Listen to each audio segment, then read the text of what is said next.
pause that. All right. Let's see. How's the stream looking? Looks like we are set up correct. Let's just go make sure desktop audio is working correctly. Anyways, the plan for today is going to be going ahead and continuing our hard mode series. Unlike in previous episodes, I actually haven't done... Yeah, wow. Frame rate on this video is awful. Haven't done any grinding between streams, so anyone keeping track, that is going to be 0 hours of time spent playing the game on this account between last stream and this stream. And that's really just because Fern and Gatekeeper, which we're going to be doing this stream, are actually pretty easy quest lines that we don't need to worry too much about. Why is my webcam so laggy?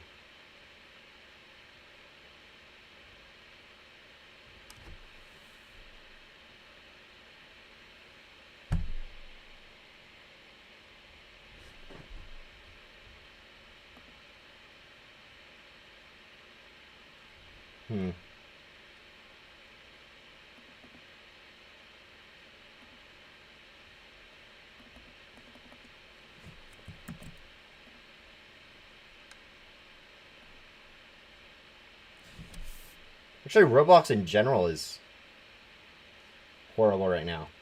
Actually, everything. My computer in general is just lagging a lot. I don't know why that is. Yeah, my mic's on. I know that. I know everything's working. I'm just trying to figure out why my webcam is laggy. I think it's just stuff's taking forever. Like, as you guys can see, Roblox literally is taking like 2-3 minutes now to load. Hopefully now it's loaded. Things, yeah, okay. Webcam's a little bit better now. Yeah, I don't know. Roblox just decided to eat all the resources, I guess. But yeah, now that we're in game, we can go back to that. I think before we moved on into, we'll go ahead and do Nixie, Nixie really quick. She's more of a Ghost World NPC than a specific Ghostly Island NPC, but we had to wait on our quest line until we actually finished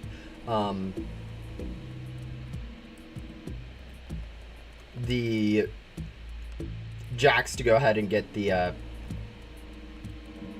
castle unlocked, so we go ahead and grab our items. So that's where we're at right now.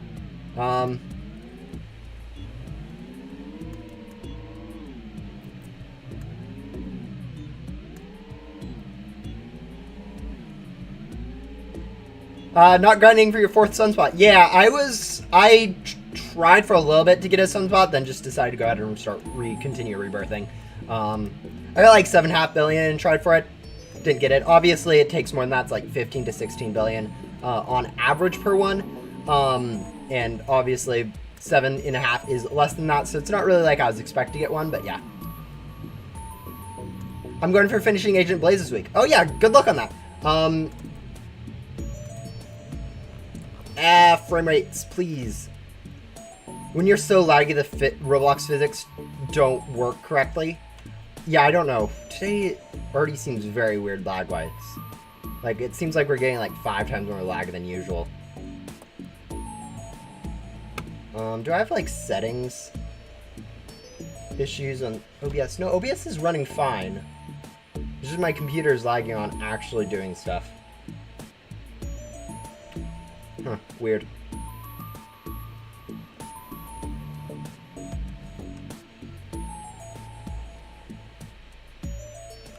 Maybe if I switch from like Chrome, let me check. Just a second. I don't know what this does to the stream. It's probably fine. Opening,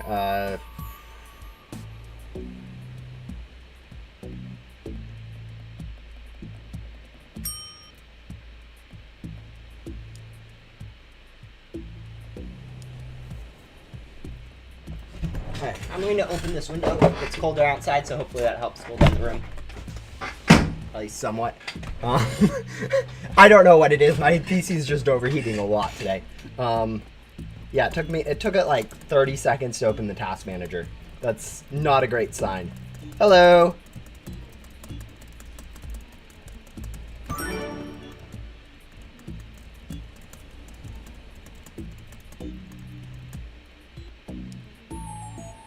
Alright. Yeah, we're going to go ahead and do Nixie before we start in on Fern. But overall, the stream should be pretty fast. It's not going to be anything like Jack's, where it takes like 3 hours to go ahead and do half her quest line. It's actually probably going to take us around 3 hours to do all of these quests and actually get out of main hub. That being said, where... Oh, there it is.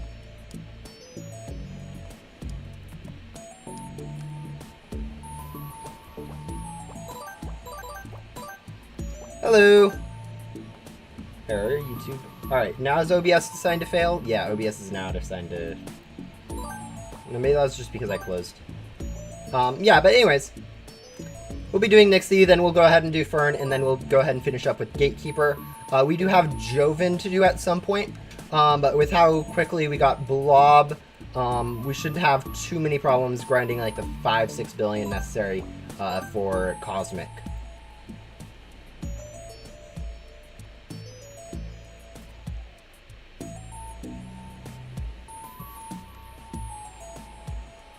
Oh, that's why. Okay, I realized why this game's being so much. I turned up my settings for graphics quality.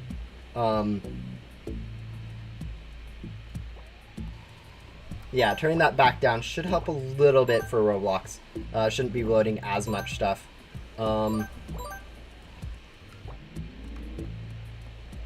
I turned that up to get the picture for the thumbnail, so... yeah, that should fix the problem. Can you explain what makes this hard mode? Basically, instead of playing through the game as quickly as possible, I'm required on this account to go ahead and like complete everything, including every NPC that usually you just skip. Why is there like 5 people in this one area?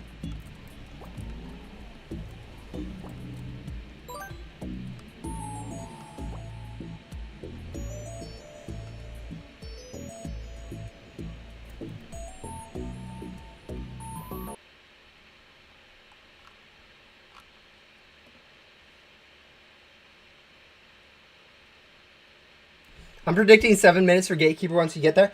I don't think you realize I have a slower vac and pack, so I'm not instant shotting. Like, yeah, it will be quick. It'll be like 15 minutes. But it's going to take me a little bit of time to go ahead and vacuum the ghosts. The castle's always crowded. No, that was more than crowded. That was someone specifically taking ghosts. Which is why I haven't outlawed the use of predators. Anyways, continuing on to hard mode. So I have to go ahead and complete every NPC before I can move on from an area. So instead of just moving out of main hub, once you like get to 10 or level 10, you have to go ahead and complete every single NPC, including not including Dilly, including Luna and Blaze, which are really long quests, which means you have to upgrade your vacuum and pack completely. Additionally, I can't move on from Pet Crates, so once I get to Ghost World, I had to go ahead and complete like Pet Crate 3, Pet Crate 4, Pet Crate 5, Pet Crate 6. I couldn't just use my crate keys on like Pet Crate 7 to go ahead and get those best pets. But yeah, it's mainly those two things. There's other stuff like no codes, no trading, no game passes that are pretty obvious for any like difficult run of a game where you just kind of uninclude all the cheesy stuff, but yeah.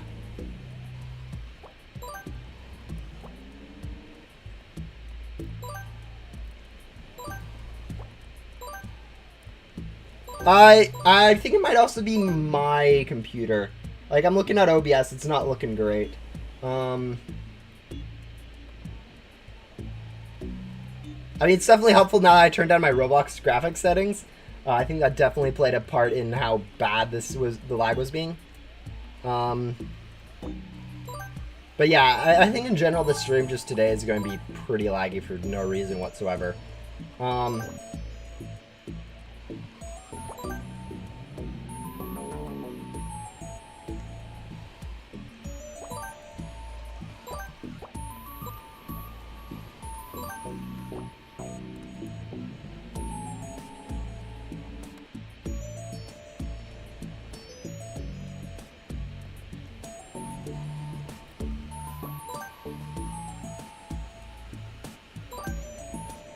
You got Sunspot in a 500 million gems? GG. That's what, your 4th one at this point? Like, 4th one in like 16 billion or something, where you're only like supposed to really get 1.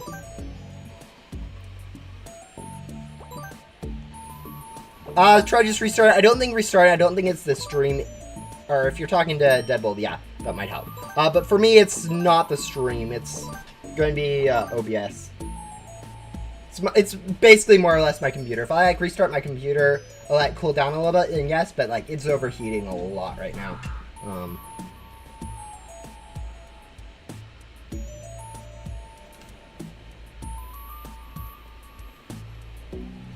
Yeah, what would have really helped was me like not doing stuff right before this, like, but yeah.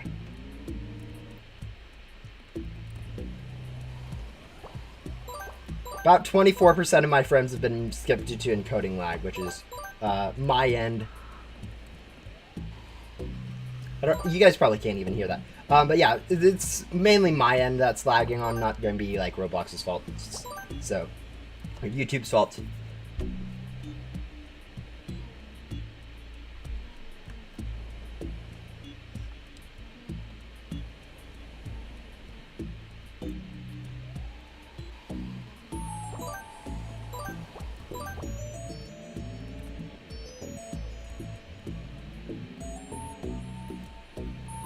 I'm just going to double check. Our graphics quality is still on the bottom. Alright.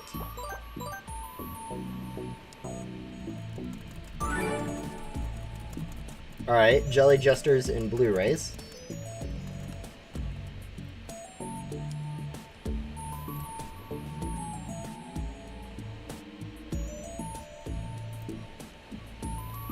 Am I allowed to, can I don't actually know. I do know it's a laptop though, so I'm not really expecting the most out of it. Just like right now it's being even worse than it usually is. Like usually it's somewhat bad. Like I'm usually running like 20 FPS. But like right now it's like dropping down like 5 regularly. It's a lot worse than normal.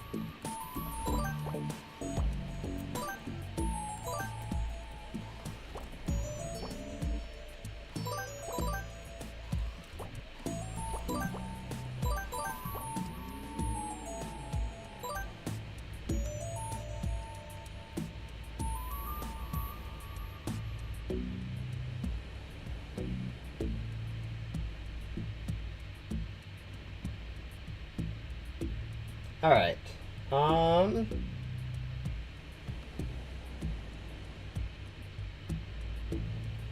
Yeah, it should be fine.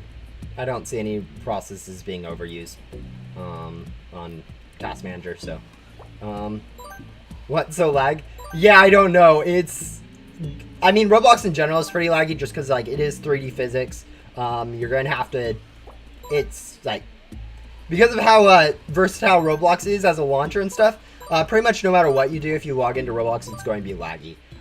It is just kind of how stuff like that has to work. You have to have so much built-in stuff to be able to do whatever that amount of stuff is going to hurt you down.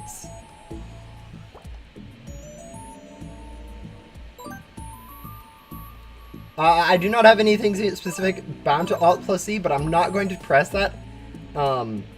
Just because I don't actually, I mean, I don't think it'll actually help that much.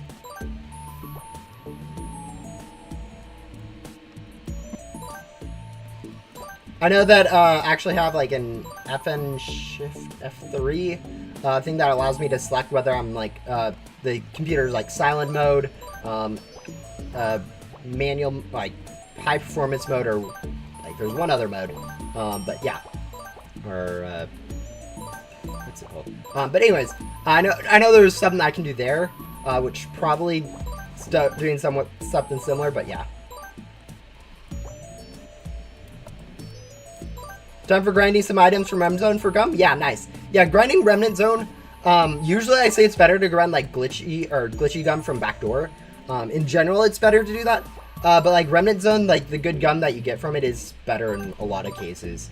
Like, for example, for loot gum specifically, just because of how easy it is, or just because it's easier to get gum in glitchy loot gum, it's actually like almost too easy to get glitchy loot gum, where you just end up with a lot more than you ever really need if you do it in Backdoor.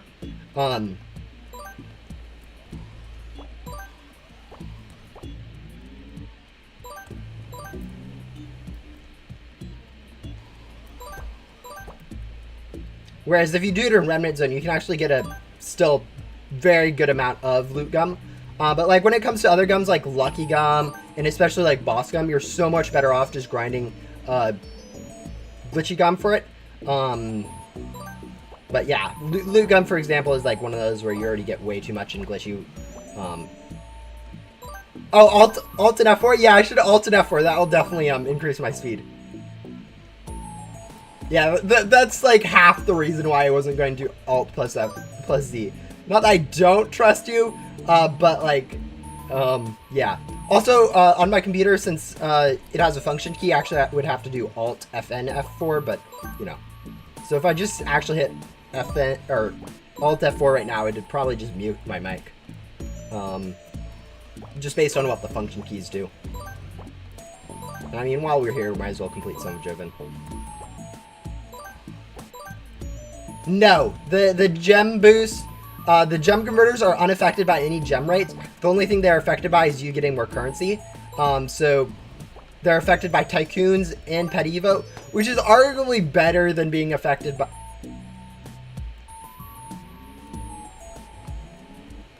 by the gem boost, just because they're a higher multiplier per rebirth.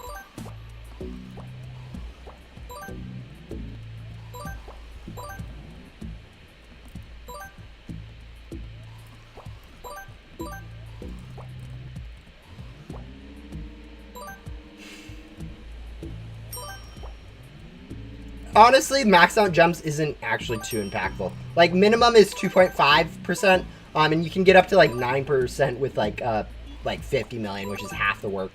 Like for me, it makes sense to just go ahead and max it out because it's like one boss that I'm doing with Fern anyways.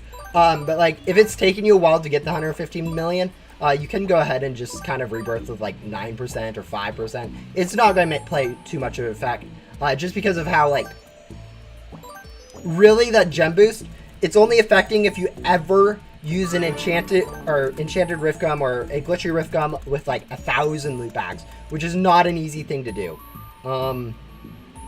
True rare pets up to level 3. Are we doing this now? Nah, probably not.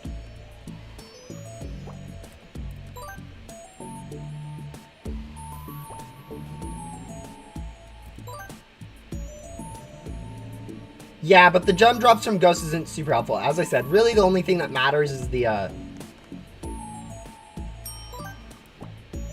gem drops from the Rift Gum, and like by the time that thing's impactful, you should be able to get like that 115 pretty easily, and taking like 2.5, 2.5, 2.5 on like your first like 3 to 10 rebirths aren't going to play too much of an effect. Like,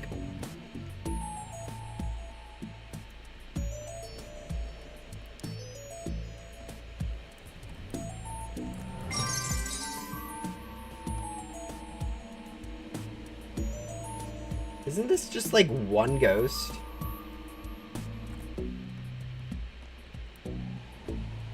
But yeah, this is what I'm saying. These ghosts still will take a while. So even if we do get up to Gatekeeper, even if we do upgrade like our pack and back, it's not going to be like an insanely easier time.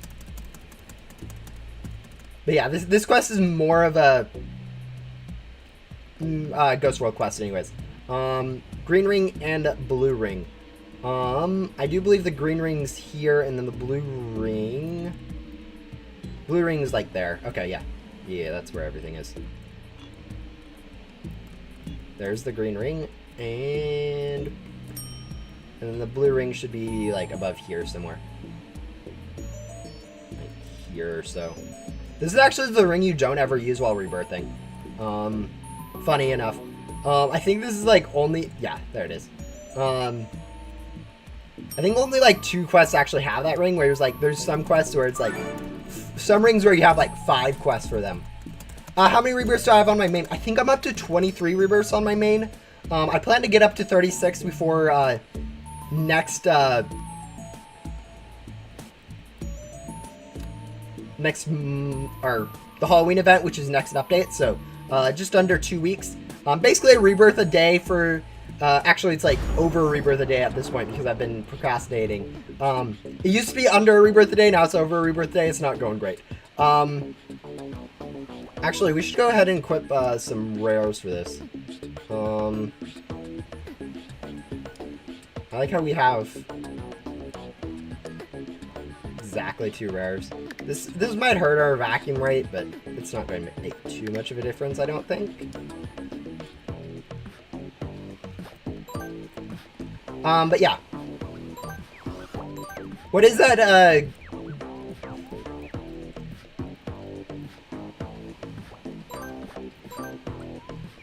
Oh, what's the goo? It's a ghostly gum. You get a random ghostly gum. I think it's just common, but yeah, it's a gum of some sort. It is, like, literally garbage. Doesn't really matter whatsoever. Hello, Jelly.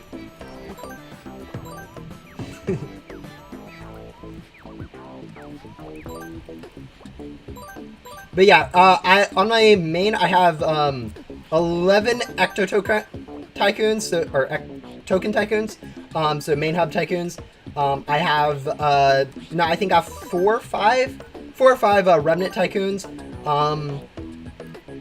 Ghostly Vision, Master Hunter, and then 4 Divines. So the 4 Divines are kind of wasted rebirths at this point, but the other ones are kind of useful, especially like the Tycoons, and then 100 crate keys, so 3 of the permanent ones, 100 crate keys because of second arc being converted into that. So that's for 11, for 15, 4 from that for 19, and then 4 or 5 for 23 or 24. I think it's 23 for the Rem Tycoons. What do I think they'll do after Remnant Zone? They need to finish it up with a Mega Boss first, so there'll be another Mega Boss, I think, for Remnant Zone. That's what I've been hearing, that there's going to be a Remnant, or boss with all, like, the Remnant people. They have to do, Phantom at some point. So there'll be at least 1 more NPC in Remnant Zone. Similar to Bo. Or not similar to Bo, because that was Joker. But yeah. After Remnant Zone, I think it's hard to say. I mean, obviously they are going to go into a 3rd arc. Unless because they've said that they will continue updating the game. And like with the current player rates we have, it's kind of going to be one of those things where, like, oh, we need to capitalize on these players. Yeah, I don't know what they'll add next. I mean, obviously there'll probably be some sort of new area, but it's hard to tell exactly where they'll go into next, because, like, first arc made sense, like, that's the thought out story that they first had, then they come up with, like, oh, second arc, like, halfway through first arc, but they're still developing second arc, I think, as we speak, lore-wise. So it's going to be kind of interesting to see how long it takes for them to actually start stuff with a, like, 3rd arc or whatever. You know what they say, a rebirth a day keeps the devs away? Well, then devs are probably getting really close, because I haven't rebirthed in, way too long. Or I haven't rebirthed in over a day. I think I've been averaging like half a rebirth a day. So 2 days per rebirth. Not great. Especially when it only takes like 3 to 4 hours for me to actually do a rebirth. Like, I could get like 4 done in a day if I tried.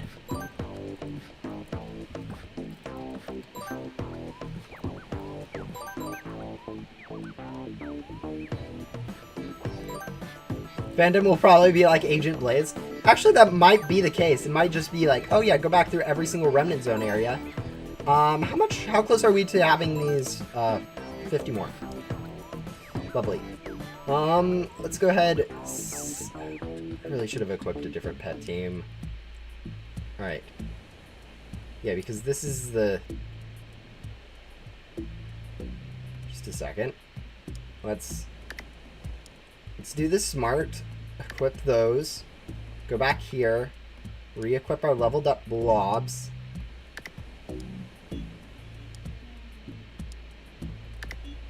Sell. And then switch our pet teams. 14th Rem Tycoon? Yeah, you're going much faster than I am. I'm like mid, as I said, I'm on like 3 rebirths, 4 rebirths at this point. It's going to take me a while to get up to 17. I'll probably have like 10 when Halloween rolls around and just call it good there, honestly. I mean, ideally I want to go for 17, just so I can, like, you know, have the, like, you know, correct amount. But yeah, I don't... It's going to take some grinding for me to get there.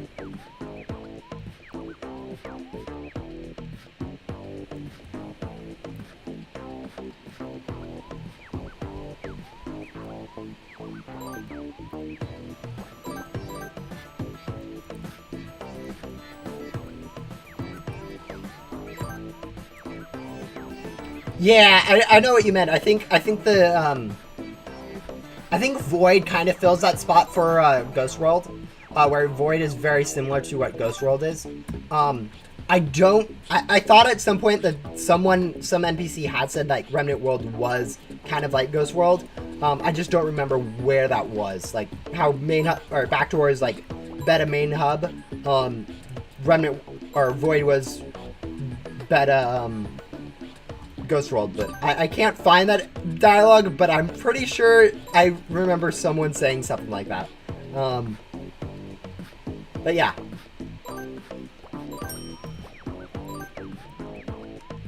You know, maybe it's the case where the Remnant or Ram or whatever end up back in Void, like a whole new area in Void like appears with a new mega boss or whatever. That would actually be kind of funny. I think. Like, instead of being a new world, they just go back to Void because that's kind of where it all started.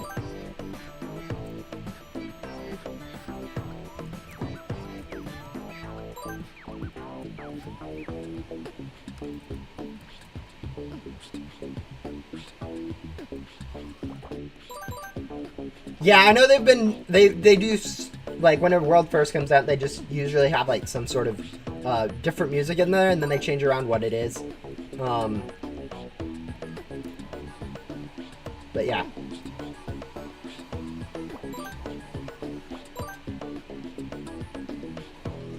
Yeah, Remnant World, the new NPCs do say that Remnant World is beta Ghost World.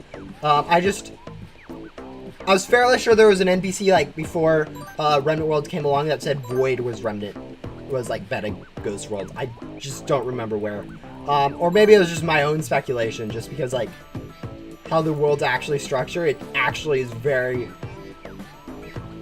Main Hub in Ghost World is very similar to Backdoor and Void. Like, just in, like, how it's structured.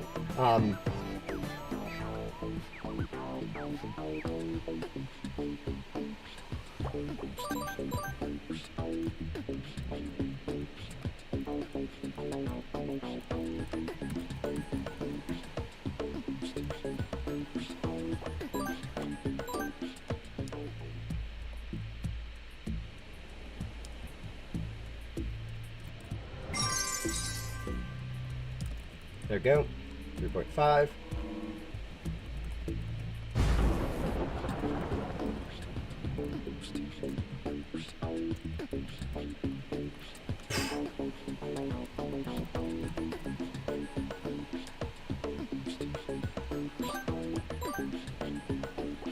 Alright, so we are exactly one ghost away from getting our rares up to level 3, and one ghost away. Okay, this will be nice.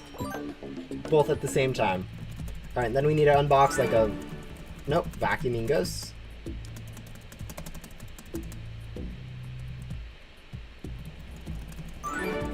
There we go.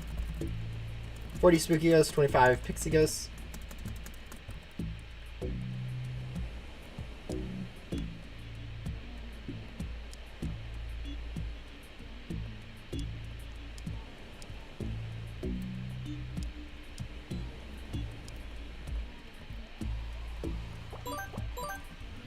Yeah, I don't know what the next quest is going to be for Joven for upgrading. I think it's a legendary up to like level like 4 or 5 or something. Which we already have one at level 3, so hopefully it's not another one to level 3. Which is actually if it is probably one to level 3, it's easier than getting one up to like level 5, I guess, but just because 1 to 3 is less than 3 to 5.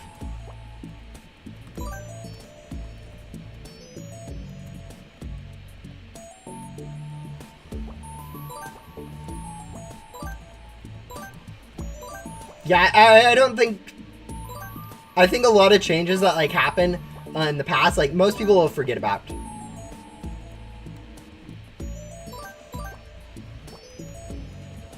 Like, did you guys notice that the sound for ghost vacuuming has changed again this update?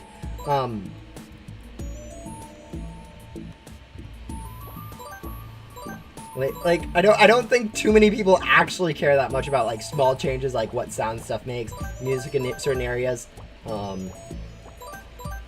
Yeah.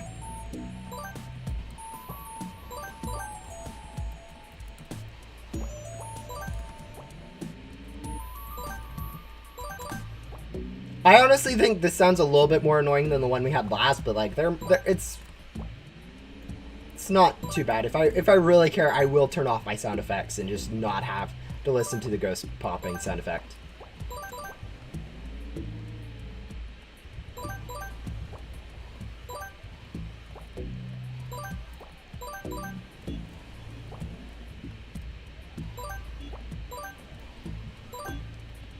No, I only noticed that because of the changelog. Yeah.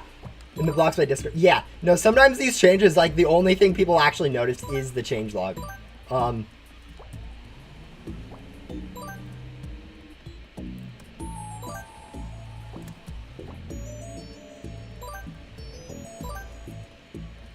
don't know, but if the sound for selling was changed into hard screaming, I think people would care.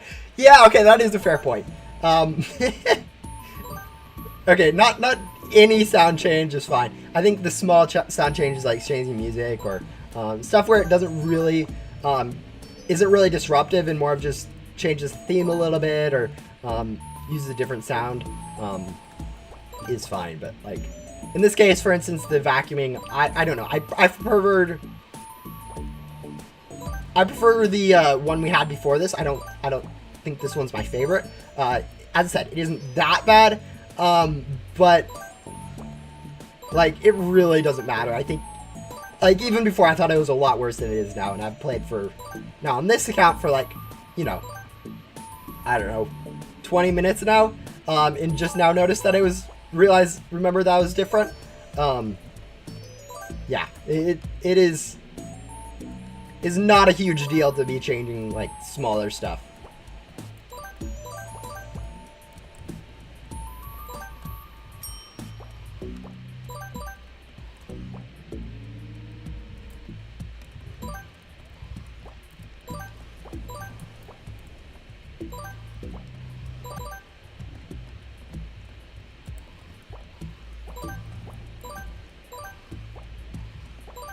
No, that's the thing about hacking in Roblox. You can't actually hack yourself too much. Usually, like, hacking in Roblox is, like, changing your, like, speed stat. Usually that's the biggest thing you can do in most games.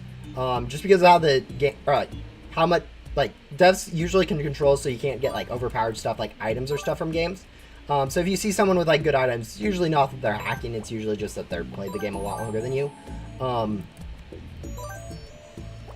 But yeah, if you see someone going super zoom or flying or something, that's generally, yeah, a hacker.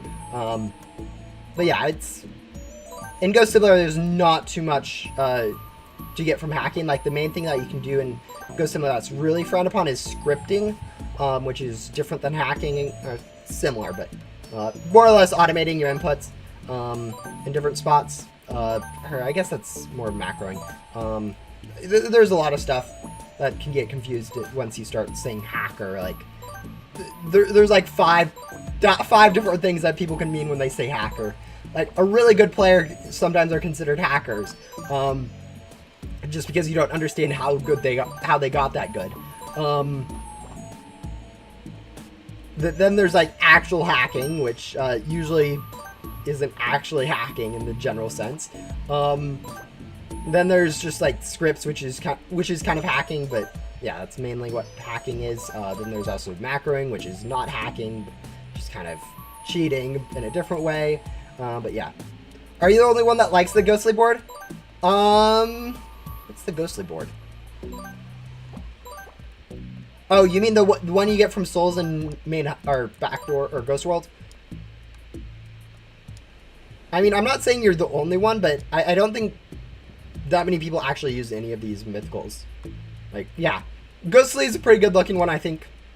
I was one of like the first 100 to get it, which isn't as much of an achievement now as it was back then, but trust me, I grinded for that. I've been called the hacker for unboxing 20 goblins in 1.3 seconds. Yeah, as I said, like auto-clicking completely allowed. It's not hacking at all. All right, can we get a legendary with this amount of gems? Probably not. Yeah, there's almost no way we can get a 3%.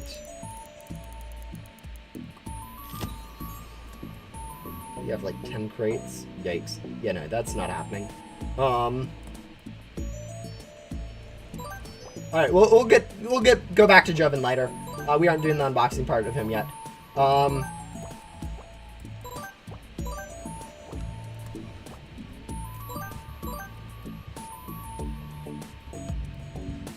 25,000 career kills. Or, yeah, no, like when you play a game for a long time, like it's really funny to see what new players or players that don't understand the game think about you. It's just kind of how it works with every game.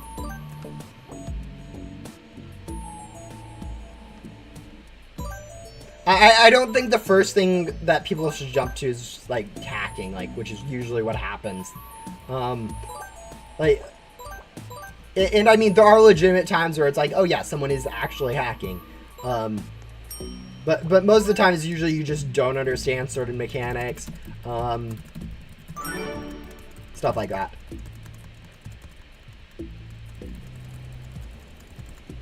Been gone for like 3 days and you're down 5 minutes? Yeah, or you just got unlucky, or you've been distracted with the stream or something.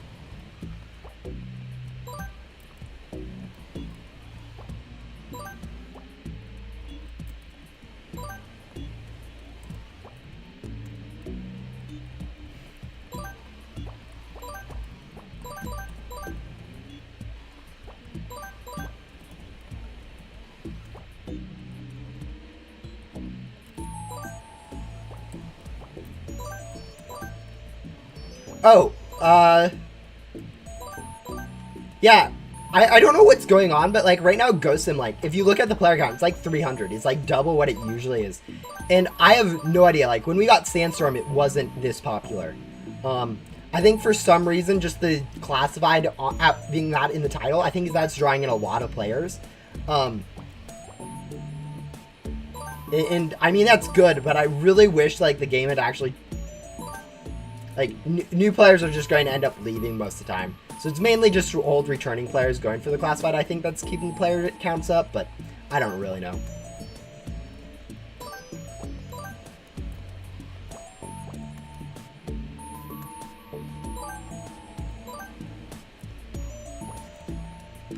But yeah, we should be hopefully into backdoor by the end of today. Fern, Nixie, Gatekeeper, Joven, all are going to be pretty quick quest lines. I think the only trouble we'll have is going to be maybe gem grinding for Joven. But I'm fairly sure with our current pets we'll be able to get like, I don't know, like 3 million an hour or something, 5 million an hour. So, something high like that, so we should be able to not spend too long on it.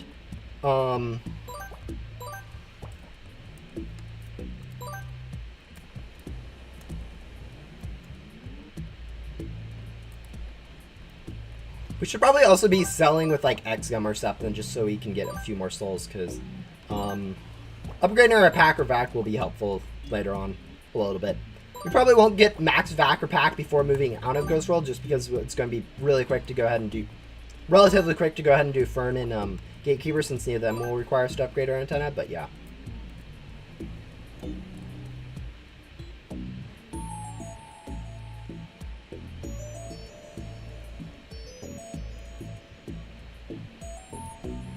Be right back. You're going to check something in the wiki. Yeah, the thing about, like, Fern, I've done her quest, like, 4 times in the last week, so I actually know pretty well what to expect from her quest line.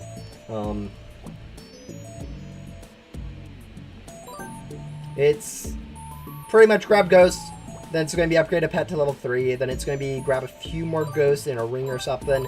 Will it be rings that quick? I think so. Then it'll be upgrade to level 5. Rings slash incinerator slash... yeah. All this stuff. Complete the hobby. Find a mixing bowl. 21 quests. Pretty much the longest quest being 3 bosses in main hub. So... won't be too bad. Especially since we do right now have a event rush weekend going on, so we do have 2 times faster boss spawn times, which is really nice for anyone needing to do bosses for like Yoko or stuff like that.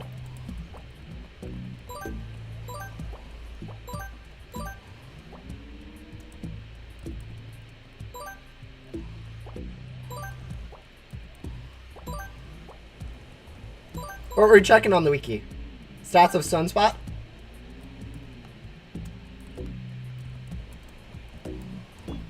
The funny thing about the stats is that they're actually, I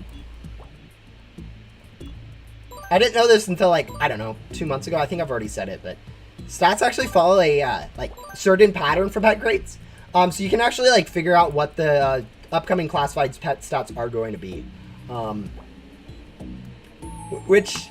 it's kind of nice, but at the same time, it's like one of those things where it's like, oh, looking forward, it's like, oh yeah, pet stats like Sunspot's not going to be as great as it was from like Cosmic Ring to Sandstorm.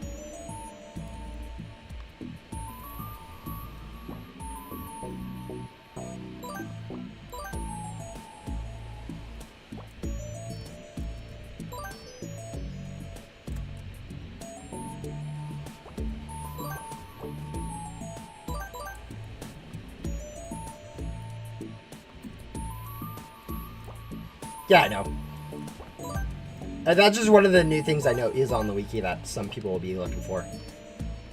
But you're probably looking for, like, quest details. That's usually what I use the wiki for, is quest details.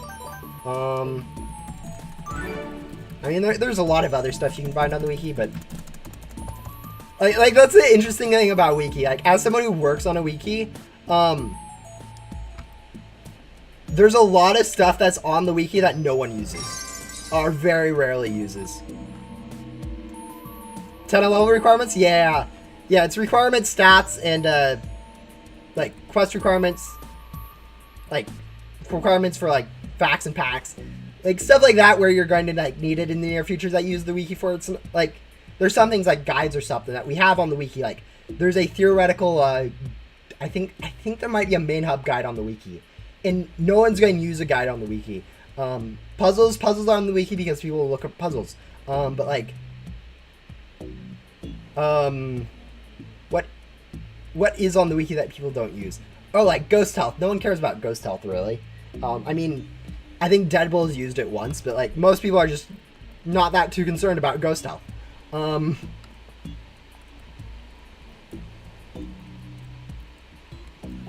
right, since we're here, we might as well grab Fern.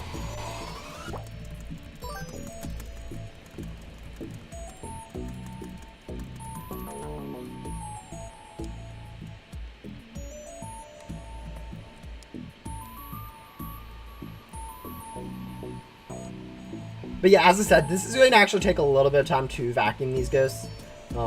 It's not as quick as...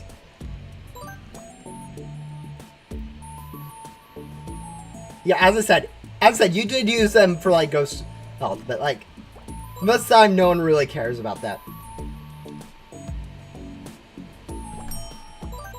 Automax your antenna, yeah. Actually, a lot of people try to do that. I've been noticing, like, a lot of people are like, ooh, they save after rebirth. Might as well go ahead and grab the items right now, so I don't need to worry about it when you rebirth. And I mean, I understand that, but, like, at the same time, it's one of those things where you're going to need to upgrade your pack at the same time. So you might as well just go through it normally. Which, you know, actually, saying that out loud, that actually means that you probably should do it just so you can actually use X-Gum or whatever instead of Loot Gum. I don't think it matters as much as people think it matters. I think a lot of people overvalue the use of some things in Ghost Simulator, like instant rebirthing or having What's another thing that they do that with? I know there's one other... what was that? Oh, we need to go... Pet crate 7 for... There's one other thing that people do, like, per rebirth or something, that really isn't as helpful as people think it is. Oh, pre-leveling pets. A lot of the time, pre-leveling pets, especially for, like, Yoko, isn't super helpful. For Blaze it is, but for Yoko, the thing about his quest lines, you have to do level 2, level 4, which are really quick with a common. Then it's level 7, I think. It skips 2, 4, 7? Or is it 2 up to level 5? No, it's not 2 up to level 5. Yeah, it's 2, 4, and then it's 2 up to level 10. The thing about the ones that 2 up to level 10, let me continue this. Inventory's full? That's rude.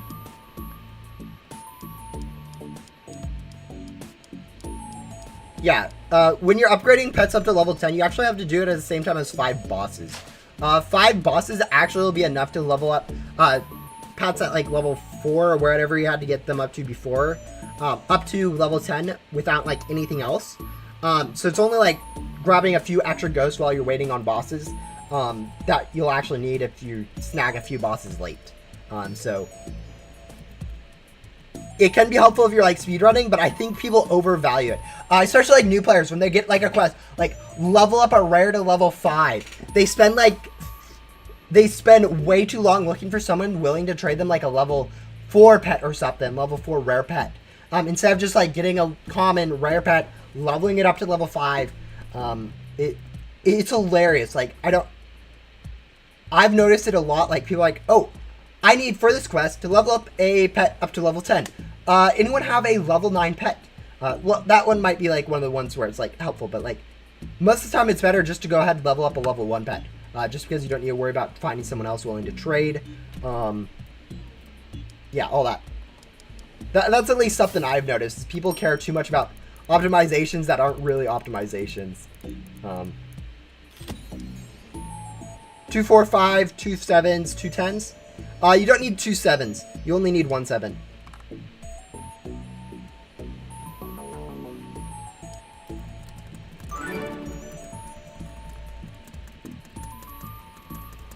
Might be 2 5s. The funny thing is for Ferns. If you look at Fern's quest, Fern, so Yoko has 2, 4, 5 maybe, I don't know. Fern has 3, 5. So you can actually do 2, 3, 4, 5. Leveling up your, like a single common pet for like 4 different quests. Just for leveling up to level 5. It's actually kind of funny. How optimized that is. But yeah.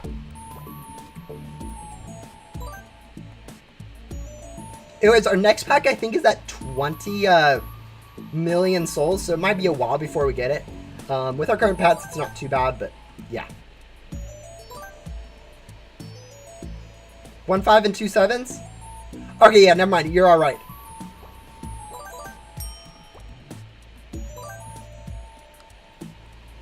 Yeah, you are right. It is, isn't it? It's just 2 level 10s for the... Is it really only... I thought it was 1 7, 2 10s for the... Probably not, though, with the bosses already. Especially since it used to be mini bosses... Or no, it used to just be bosses, wasn't it?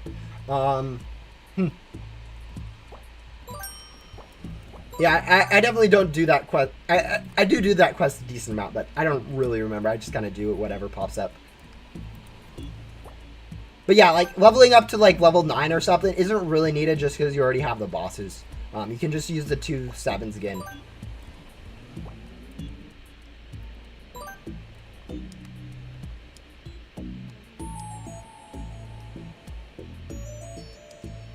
Two 7s and 2 10s, yeah.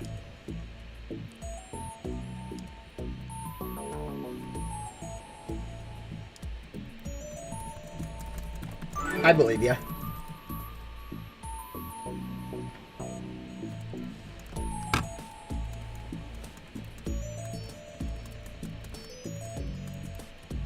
So yeah, really the only thing that's going to be like super like impactful time-wise is going to be leveling up to the level 6s, or in level 4, like level 6 in general is really the only one that's super helpful. Leveling up to like level 10, as I said, if you have ones at level 7, you can just get those up to level 10 with the bosses that you have to do anyways. What am I doing? Oh, equipping a pet to level up to level 3.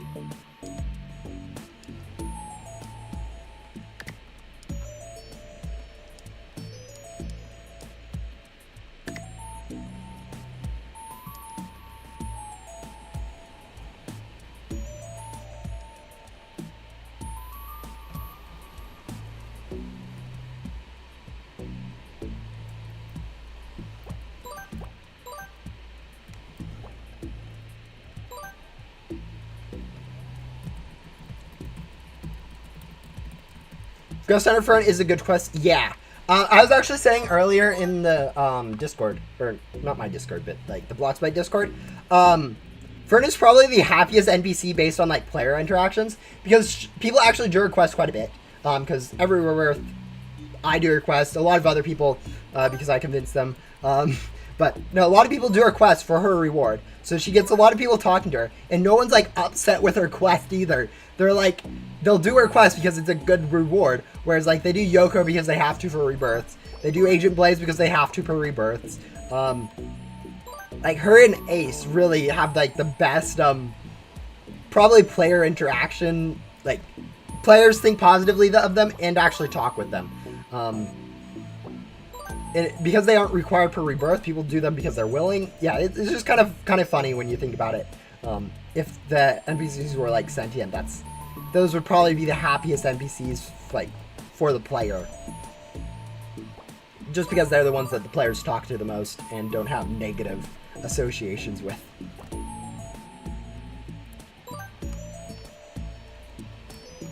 Wouldn't the happiest be Ace? Yeah, as I said, Ace and Fern are probably pretty close. I think Ace is... I don't know. Ace probably, yeah. I just don't think... I think his quest with it being shorter is less of a player... But, no. Yeah, I think both those two would definitely be close. In terms of how much they get players to talk to them. Was that completing a quest? Yes.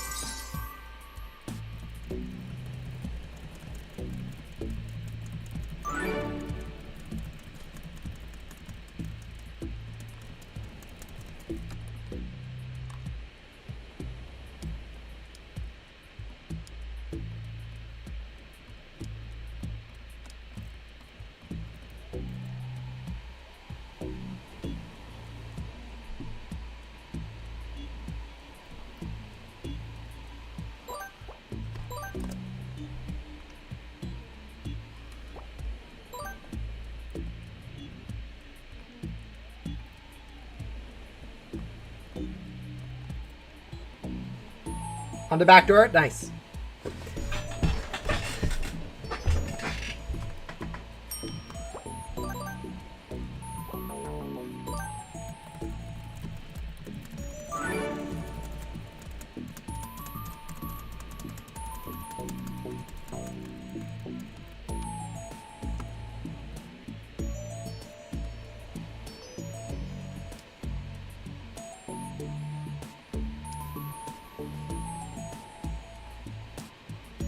How's our pet team going?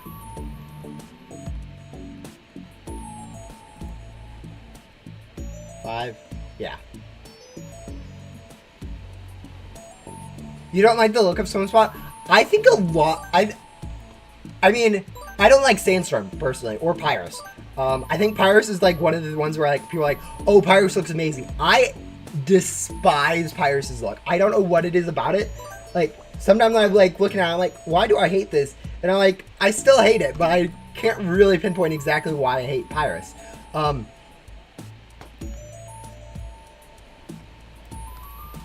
yeah, I don't know. I like Sunspot. I think a lot of other people do, from what I've heard. But yeah, no. Sometimes classifieds, you just don't like the look of it for some reason. That's like a subjective thing, so you're allowed to not like it. Um, just not appealing to you. Yeah, no, it's how it works sometimes. As a Sandstorm wasn't my favorite. I don't know what it is about the like Twister shaped ones. I don't really like any of those. Like Twister, for instance, is one of my least favorites. Pyrus, again, one of my least favorites. Sandstorm, one of my least favorites. I don't know what it is about them. I think it might just be because they kind of feel like a mess in some respects. But yeah, that's again, that's my opinion. So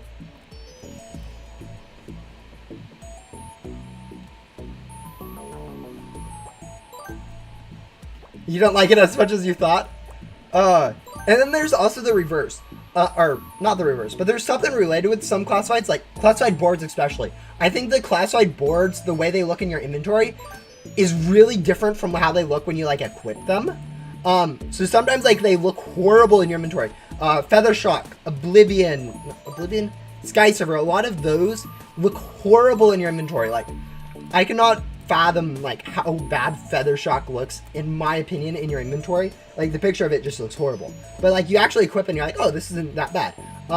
Same thing with like Glowjet, and I think even Varus. I think Space Shuttle is really the only one that actually looks good in your inventory and looks good in person. But yeah,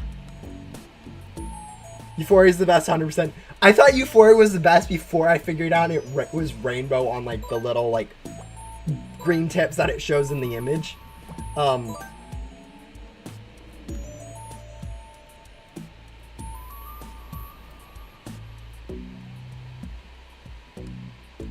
Zing.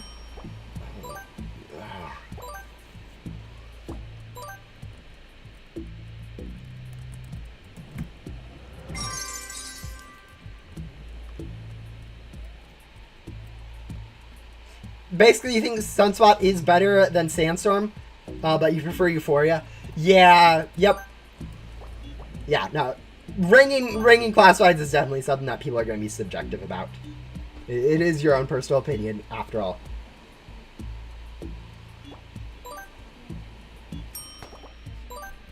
Euphoria is the best. Guys, I feel like when I first was like, people are like, hey, which one's your favorite dev classifieds? I'm like, Euphoria, with Pyrus being the worst, and everyone's like, Euphoria is like low on the list. I feel like now it's like everyone's like, no, Euphoria is like the best classified ever. I don't know. I feel like that's been changed. Maybe everyone just didn't know how good Euphoria was. We need to go grab these ghosts now. All right.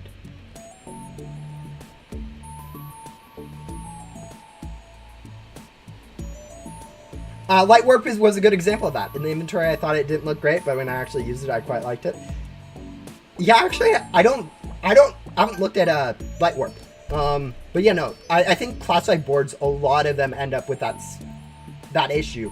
I don't know what it is, but like the inventory does not do them justice. Why is Static Phase so slept on? For me, I just never remembered the name of Static Phase. It was literally the one I forgot. For the longest time, I literally did not remember its name. And I know it's a purple cloud-based one, so it's like, I think it's because it is cloud-based that it just kind of gets swept under the rug, just because like, it feels like every other classified pet is a cloud.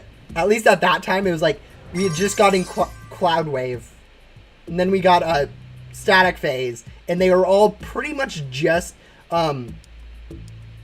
Rainwave like remastered, more or less. It was very interesting.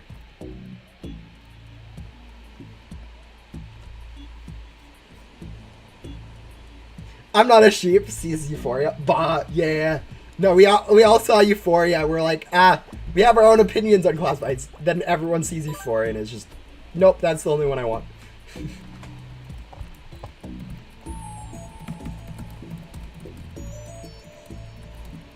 Yeah, I think the rainbow on Euphoria, like, that's anything with rainbows I've noticed in games is like, so like, if the base model is like here, if you add rainbows, it goes up to like here and how people perceive it. Like this happened with like the first rainbow board. Everyone loved rainbow. It's a store board, very old one, not super relevant. But like everyone loves Rainbow. Same thing with like Prism. When Prism came out, everyone's like, rainbow. There's something about rainbows and color changing and stuff like that that people really like it. This static phase is rainwave on steroids. Yes. Yeah, no, it is. I think that cloud theme is a bit overused. But yeah, you know. It's still purple. Kind of hard for it to be bad when it's purple, but at the same time, I've forgotten about it more, like 2 or 3 times when people have asked. I'm like, yeah, I know about 4 dev classes. Oh, do I actually need to get sugar sprouts? That's annoying. Or no, sugar sprouts are the ones I get from... Oh no, those are the sugar sprouts. Figuring out which ones I need for quests is kind of a pain sometimes. But I still do need more watering cans. Okay.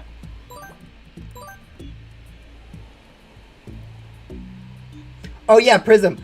I think everyone... You don't realize Prism only has 3 colors. It's like blue, yellow, red. That's the only 3 colors Prism has. It's not actually a full rainbow.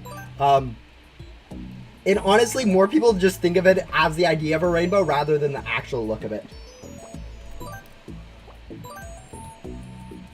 Chroma board is the ugliest rainbow board because it's one of the first boards of the game, and you love it. Yeah, isn't that's the one that you actually have unlockables, if I remember correctly? Like if we go, yeah, Chroma board. Yeah, it is definitely one of the boards of all time. Again, it's not the best looking, as you said, but since it is like early on, it's rainbow based. People like it. Chrome Flood is a very good example. Yes! Yeah, no, that's definitely true. Chrome Flood. Giant rainbow balloon. Ends up being very cool, even if it, like, maybe people... It is rare, so that helps a bit. But yeah.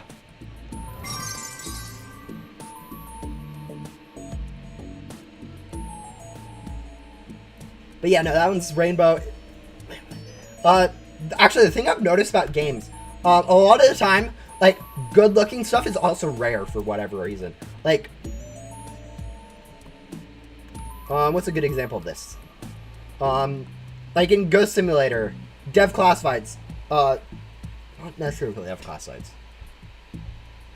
But yeah, rare items in general, like whether it's this game, pretty much any game, if something's rare, people think it looks better than it actually does. Whereas if something's common, they end up like not liking it as much. I know, for instance, in like Murder Mystery 2, where you have all those knives. I don't know how many of you guys play Murder Mystery 2 or understand anything about the trade in that game. But yeah, pretty much any knife, if it's rarer, people actually like the look of it more, even if like if they just had like options and they didn't understand like rarity or anything, they might pick a different item. Like how good an item is, like objectively, like value wise or something else that isn't at all related to how it looks, can influence how you think it looks. I think that happens with Ghost Simulator a lot, like classifieds, for instance, being rare. People think they look better just because they are classifieds. Like, they do look cool, but like, because it is rare or because it has that classified tag, people will think it is. Same thing with like shop items. If like shop items are like valuable or whatever, people think they look better.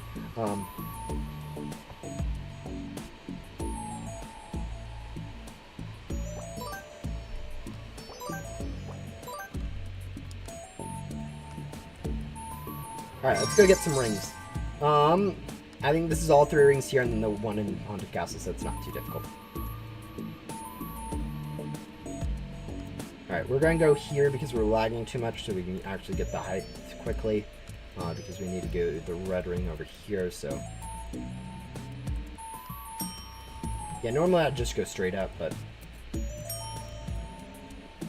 We're lagging too much to actually gain height.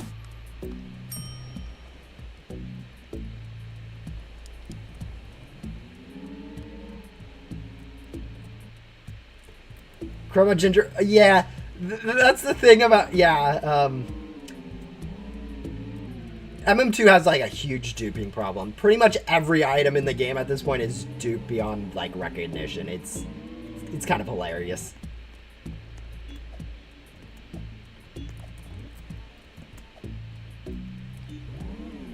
Oh, and the fact that like it doesn't reveal the chances from those crates, even though you can buy them with Robux. I don't know if they've patched that yet.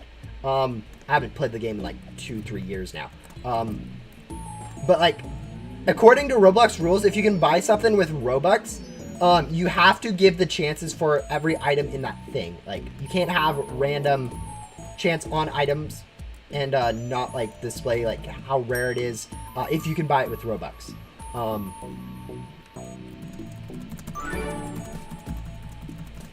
Moonglade from Joker Bow I think is better than 90% of classified boards. Yeah, no, like, that's the thing, especially about boards. There's only... I think the board threshold for a classified is a lot lower, like, look-wise, than, like, a pet. Like, I think the pets are a lot more, like... Pets have to look good. If it's a classified pet, it's going to look amazing. Whereas with... Amazing. Obviously, there's still some bad ones. But... and since they also have a theme there, that's a little bit different. But because of, like, I think the classified boards, like, just because of how good some, like, rare boards, godly boards, there's not really a structure of, like, rares or commons. Like, with pets, you have the square pets, which is basically everything up to legendary, is a square pet. So all of those are kind of bad looking, whereas you don't really have that with boards. So you can have really cool common boards, which are just well designed, but maybe not the best design, so they end up being commons. And so yeah, you have a lot of stuff like that. What am I doing? I am going to be grabbing a lot of these guys. Okay. Doesn't Pet Simulator X break that rule? Probably. I haven't played Pet Simulator X, so I don't know exactly. But yeah, no. If you have something that can be bought with the Robux that has random chances in it, you have to go ahead and show the chances for that. It's literally in Roblox's terms of service. And I mean, I don't know exactly why. It might just be one of those things where it's like, in the terms of service, the Roblox themselves just don't get sued. They can be like, hey, devs have to follow these rules. If the devs aren't following the rules, that's on them, not on us. Which, you know, that's kind of what companies do. Like, you have a rule just so you follow the rules, but you don't care too much about the actual rules themselves. But yeah, it also could be argued like they're selectively targeting smaller games and letting the big ones because of money. Probably not the case. It's more just like they have that rule because they have to abide by like other rules in other areas and just decided that that's how they'll do them. But yeah.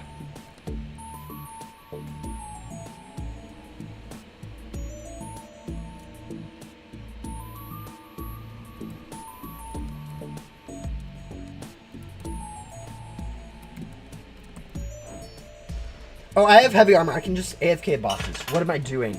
I'm so used to my... oh, I should...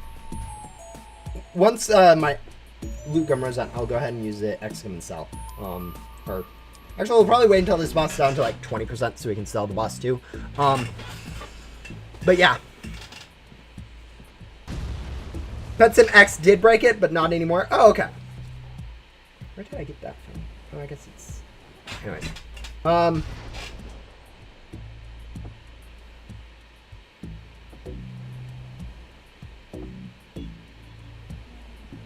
PetSim X only broke that rule once? Okay.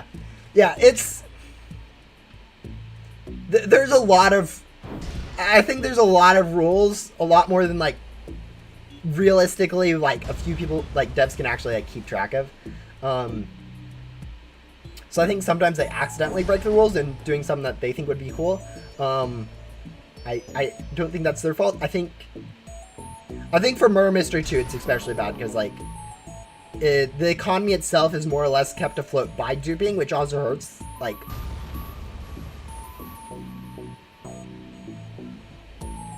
It helps the game, but it really doesn't feel great as a trader sometimes when it's like, oh yeah, everything's duped. That's why you're getting so good deals, because it doesn't really matter. Yeah. And then again, Marmester 2 has its own problems too with like the actual community itself. I know a lot of it is real life trades, which I don't know if that's lowered down. That might have lowered down by now, but yeah. Anyways, not like it matters too much, honestly. It's its own game. It can do what it wants. I think the NFT huge pet thing was not allowed, but okay. Yeah, there are some rules. Like real life, if you buy something in real life and you get something in game, there's some rules around that. I don't know exactly what they are. I haven't read those. Oh, I forgot to stop. Whatever. Again, we don't care that much about upgrading our pack or back at this point. It's not like it's needed for a quest later on.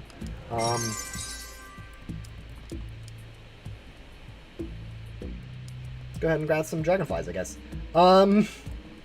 Yeah, it's one of those things where Roblox will crack down on it if it isn't allowed, or at least should. And really, as I said, devs, like, paying attention to all the rules and knowing all the rules is actually really difficult as a dev, or actually, honestly, as a normal player, it's hard to know all the rules. Like, the amount of, like, everyone does it, it is kind of the norm to just go ahead and click agree to rules. Like, no one's reading terms of service for something that they'll use. It'll take longer for a lot of people to, like, read terms of service than, like, the chance of them actually breaking the rule will affect them. It's insane. And it's, like, it's a requirement, but at the same time, it's such an annoying thing that they have to have those terms of service, because otherwise people will break the terms of service, and since they won't have terms of service, they won't be able to do anything about it legally wise. It's, yeah. But on the same token, it's like, no one's reading them to begin with.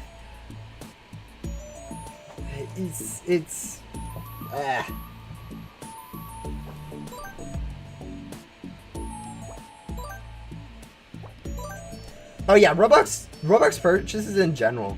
Like,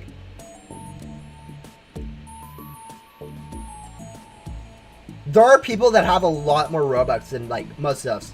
Or a lot of people. Like, I know for myself, I don't generally have that much Robux. I think at the moment I have 22 Robux in my account. Plus, like, I don't know, 5,000 or something, a group or something, for reasons. But yeah, as a general rule, like, I'm not spending 20, 30,000 Robux on a game. But, like, developers, like, maybe not Bloxbyte developers, but, like, big developers, like, or even, like, semi-big developers will have a lot of Robux just from funds from, like, people buying their stuff. And yeah, they can turn that into real money, or they can just go whale on some other game and have fun.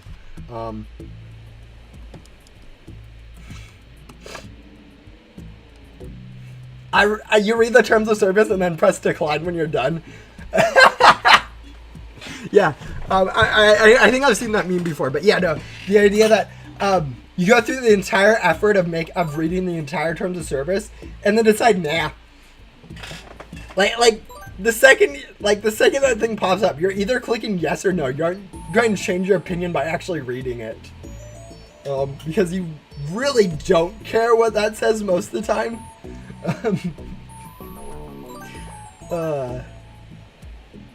Yeah. Oh, it just... This society is so weird sometimes. It's... Alright, boss is spawned. Let's try to go do that thing I was intending to do originally with, like, vacuuming the boss down to, like, 20%, then using X-Gum to sell, and then coming back to the boss.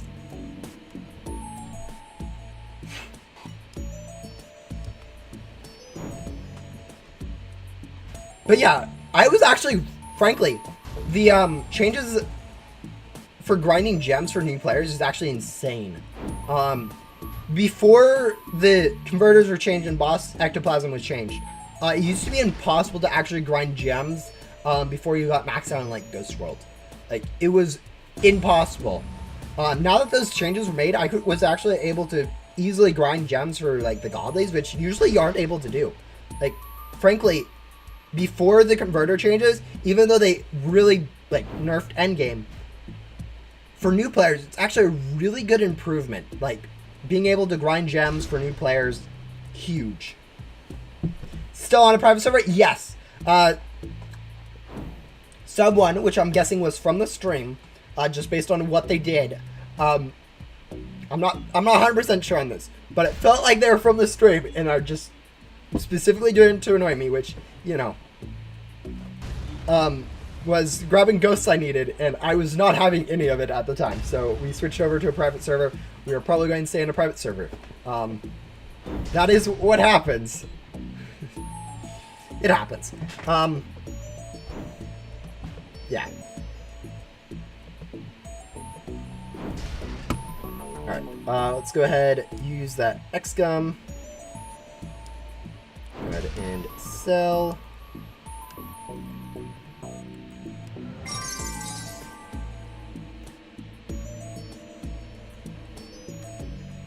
Yeah, and because we were able to get, like, those godlies, we actually have, like, really good stats for the time.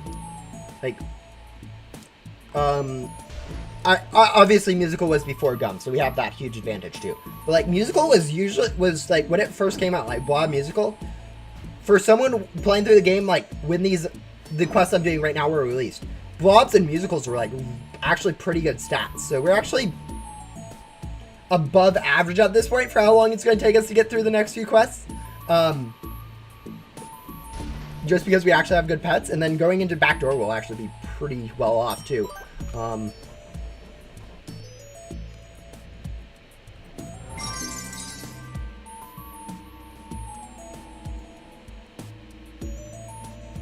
What am I trying to cheat on?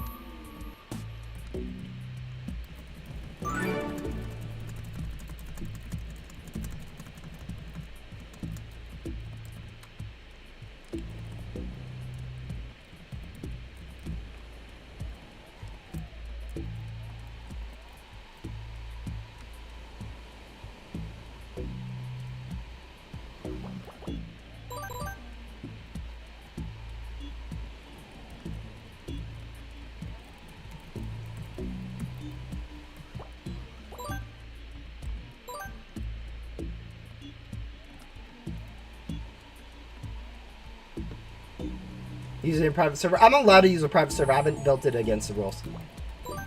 For specific reasons.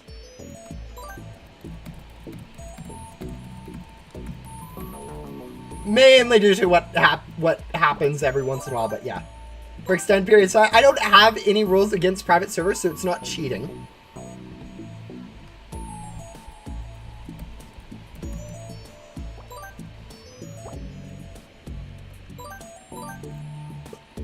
Like, I specifically made the rules to allow private server usage. And realistically speaking, it would only be, like, competing with other people, which isn't really, like...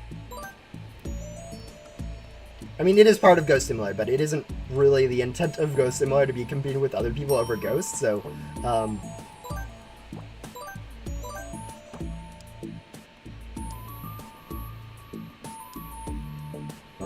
basic X-Gun.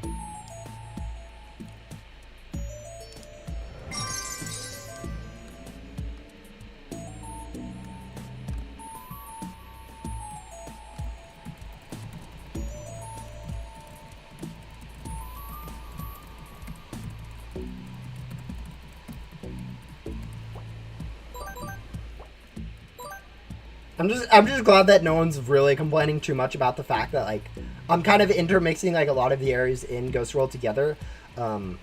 Like, for this castle, like, you could argue, like, these sets of ghosts, you can't move on from these sets of ghosts until you complete all the first sets of ghosts, and, like, same thing like Musical Meadows. It's... I think that makes sense, like, just with how Ghost World's laid out. But I feel like someone could be a stickler to those rules and be like, hey, why are you moving on from this area when you aren't done with that area? Even if they are, like, the same area, just with, like, 2 different sets of ghosts. Because that's kind of how they're structured in the journal. But yeah, no, I could definitely see that being an adequate complaint. Maybe not a good complaint, but a founded complaint. 5 more dragonflies. 4 more adventurers.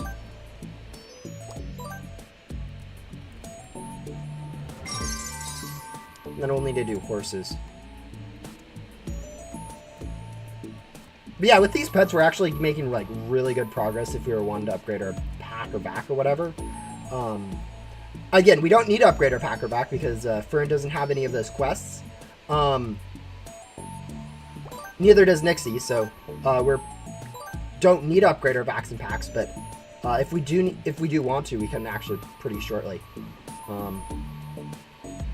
That being said, we're about an hour into the stream so far, so it doesn't really matter since Ghost World has like no sense of direction. No, that's definitely true. It's really easy to get confused in Ghost World. Like, it's kind of funny, but it's really bad.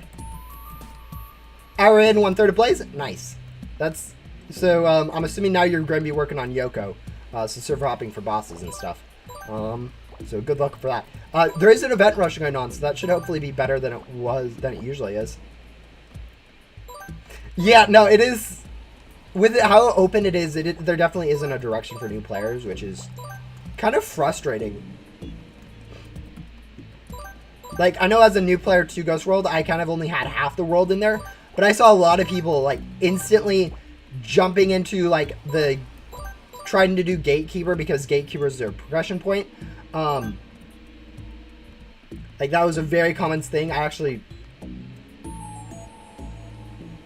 Yeah, it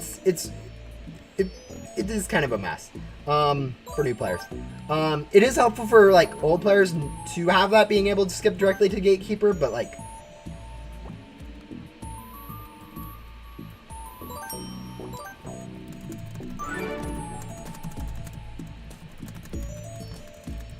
why does Target this board look so good?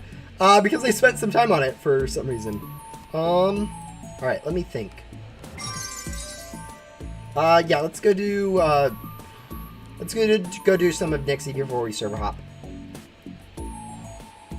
We need 3 dragonflies, so why am I grabbing these, you ask? I don't know. Sands of Time hoverboard. I think it's really cool. I like the fact that they do, like, I know for a long time people have been asking for these mythicals from, like, the board, from the crates. From mega bosses, specifically. Mythical boards and stuff, just because we have those every event. We have mythical boards. I think it's pretty cool. I haven't had it myself. I will probably end up grinding for it on my main account because, like, you know, that's something to grind for. Same with like the remnant ones; those are going to be fun to grind for. But yeah, grinding for all that is going to be pretty grindy. Do you think heavy armor should or shouldn't rebirth? I don't. I think it should reset. I think the fact that they made the Shelly not reset after rebirth is a really bad precedent. I really think Shelly should always reset after rebirth. I think instead of making her not reset, they should have just nerfed her questline. Turned it down to like 17 or 18 quests, and made the quest just a whole lot easier, rather than like removing the reset on it. But, you know, people are going to request for the easiest thing they can, and that's just kind of how people are. And, you know, it might be good for the game. Like, honestly, I enjoy it. I don't think it's good for the game. I think having people redo stuff after each rebirth is kind of the point of a rebirth.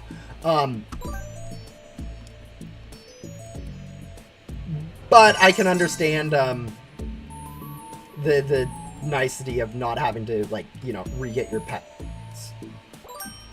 Alright, there we go.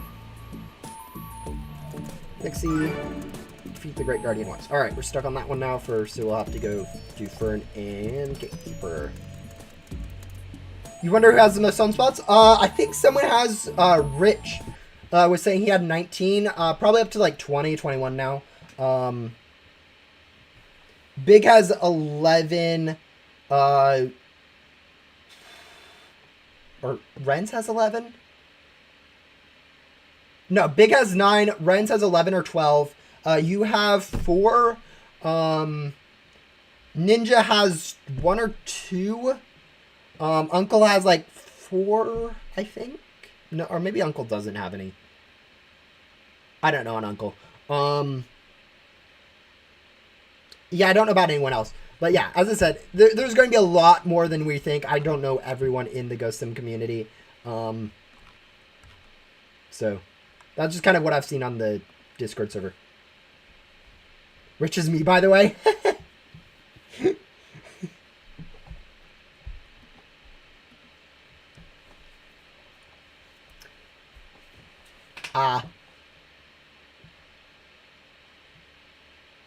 Yeah, no, I think with how much rebirths people have, I think the difficulty of Sunspot is slightly being over exaggerated. Like, it's not super easy to get, especially for someone like casual like me. I say casual like me. I have over 20 rebirths. But the amount of people with like 50 plus rebirths that are able to get tens of billions of gems an hour, pretty much all of those will be upgrading to Sunspots ASAP. And like, it's not like a low amount that have that. It's not like an insane amount, but it's not like Sandstorm was before, but that's for sure. But I think there's going to be a lot more than people are expecting. Rings. I don't know why I left to go find rings, but oh no, we're doing obbies.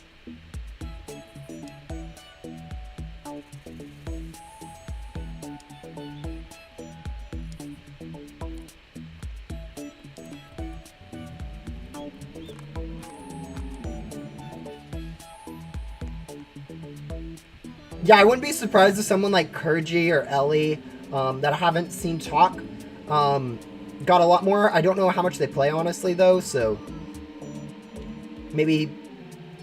But yeah, there's a lot of people like that that play a lot, that I don't really talk with that often, that might have even more, so who knows. World record is over 200. It's like 210, somewhere around there. We were discussing this last stream, actually. But yeah, it's a lot faster to get rebirths than like new players think. Like I'm relatively slow for a rebirth, and I have like a sub 3 hour. I have like 250 for my best rebirth time, like to get up to question mark NPC. Which again is slow.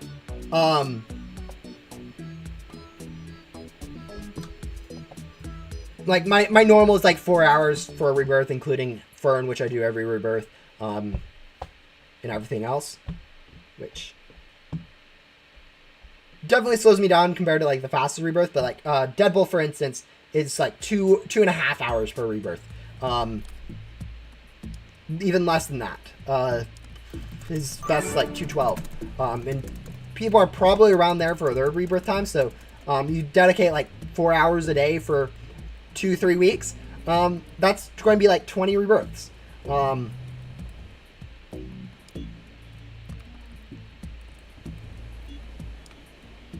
Which, you know, rebirths have been out for over 2 years now, so that's 100 weeks that people have had. So in theory, if you did a rebirth a day, since game first came out, you'd be at like 800 rebirths or something.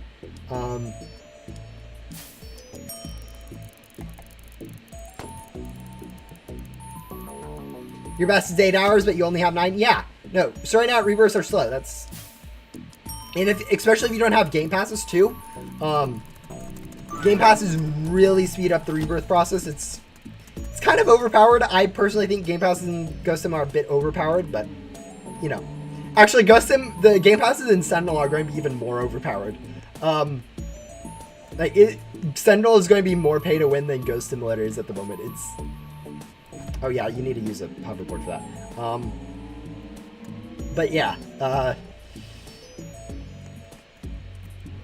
I think people will enjoy Sentinel. I think it's good enough for casual play, but I think like endgame or maybe not endgame, but like to get everything from the game that if you want it, you're gonna have to pay. It's going to be obnoxious, I think.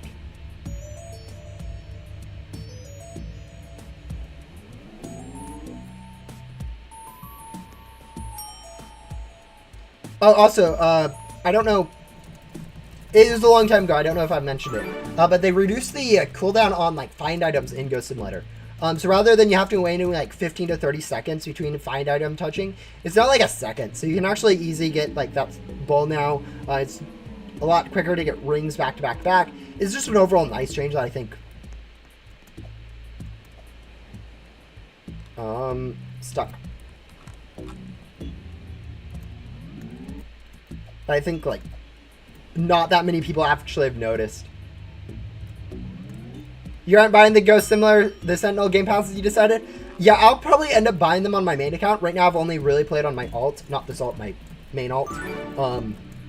Which saying makes this even more confusing. But yeah, I haven't. I think I'll be going to be buying them, but it's. I don't even know if I'm going to play Sentinel that much. Like, I know my game genre, it isn't really in what normally I play, so it'll be interesting.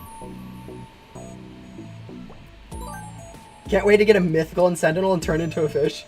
Oh, oh, I'm looking back. That was a really cringy video. I really, it's probably the worst video I've posted in terms of like actual quality. Like, I usually have standards for that kind of stuff, but like, what was I going to do? Not post it? Like, the devs asked for us to post like Sentinel stuff, so you know, that was like the first idea of a video that popped into my head. I'm like, hey, I'll go play Sentinel since I'm really bad at it. It's my first game. I'll go ahead and lose. They have some nice cosmetic stuff, but that, you know, that's probably all that I'm going to care about. So let's go unbox a few of those. I was recording that and I did not. I was just kind of recording it just as a clip, and then I got a mythical, and I was just like, what in the world? This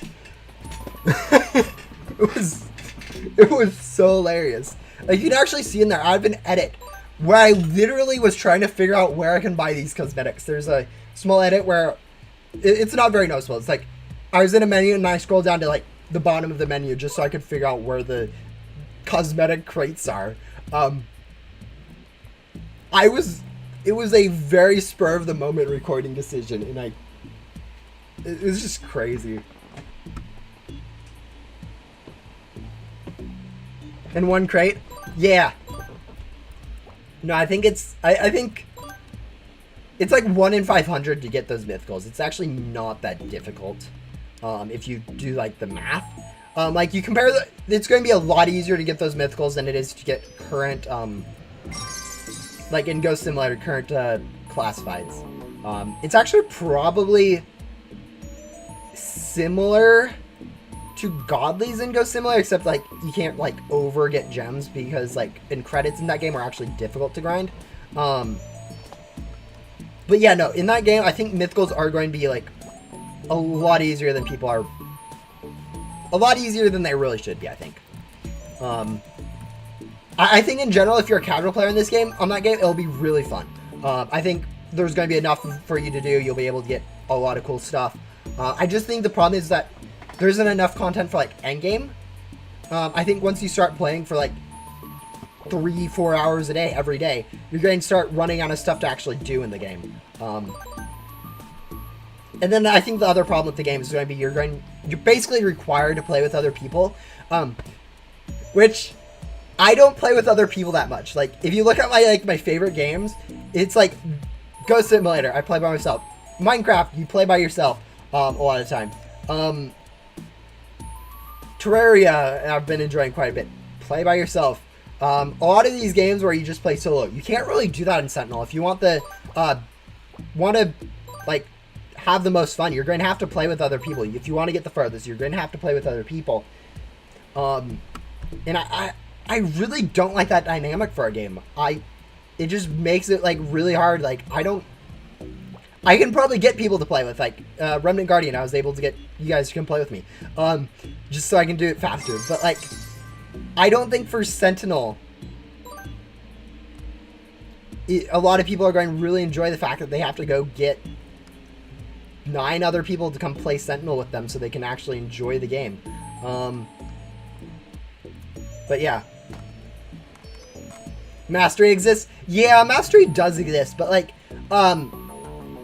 okay, my opinion on Mastery is probably a bit skewed. There's Mastery in Brawl Stars. Actually, can I actually show you guys Brawl Stars? Nah, probably not the best idea. Anyways, play Brawl Stars, like that's one of the things I play on my phone quite a bit. They have masteries there where you get playing a certain brawler, you get levels up. You get better masteries, you get cosmetics, you get cool stuff. I haven't really, I don't have any, I have all brawlers in the game. I play the game regularly. I'm like 47,000 trophies because, you know, it's not actually that hard to get trophies now in that game. Because there's so many brawlers that's like literally an average of like 500, 600 trophies per brawler. But yeah, I don't grind mastery. I don't know what it is about mastery. I don't particularly care that much. As I said, I have all the brawlers. I have like, most of my brawlers are like bronze 1, 2, or 3 on mastery. I have a few that are up to silver, like Braum Tick, which I enjoy playing, are like silver 3, but that's the highest. I don't have anyone in gold. I don't grind for those cosmetics from the masteries. I think that's, I don't know, that's my opinion, but yeah. If you're bored, just go for a knife mastery. Yeah, I mean, there are stuff that you can do like that, but I don't know. I just feel like the rewards like drop off way too fast. Like they're really good to begin with, and then they just drop off. Maybe not rewards, but like progression points. Like getting a mythical, for instance. I'm not going to use myself as an example, but like other people, they spend I don't know, 3 days straight, like three days, 3 hours a day, 9 hours total. They have enough credits to go ahead and get mythical, whichever mythical they want, basically. And yeah, maybe that's level up rewards. I've noticed that those are a bit good. So they might fall off later in the game, but I feel like if you're able to get every mythical, each mythical in like 9 hours of grinding or whatever,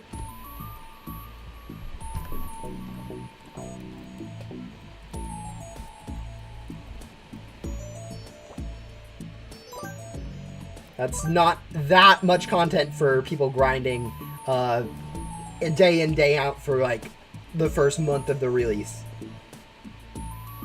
Highest only winning 8 rounds for the star drops. Oh, sometimes remembering to do those star drop activities is really, really hard. I think I haven't played today. It's early in the day. I forgot to get that before I sold. Doesn't matter too much. Alright, we'll grab U2 because I need U2. But yeah, no, I'm definitely the sort of player that only plays like the minimum amount for the maximum reward. I think that's how it worked in school too, you know, you can put in X amount of work for 90%, or you can put in 3X amount of work for 100% on an assignment. I am never putting in that much more work for a 10%. I will take a 90%. I will pass a class with the minimum amount of work needed. I am not going to over commit my time to get actual maximum reward, like the actual best. I'm going to min-max my time usage. That's just kind of how I play.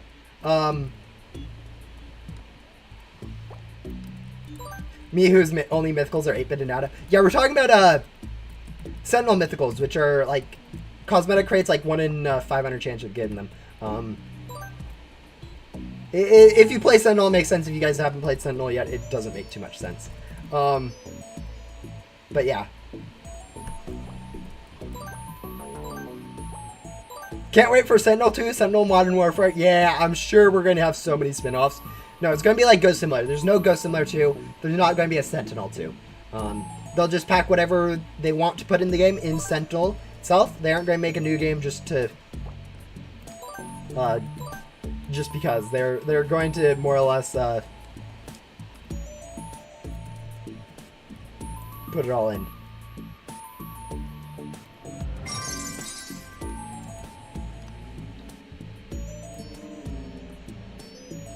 Alright, we're about an hour and 30 minutes in. We aren't done with either Nixie or Fern yet. But, like, we are about halfway through Fern. We haven't gotten to any of the level up quests, which are... Actually, no, we got through the level 3. But yeah.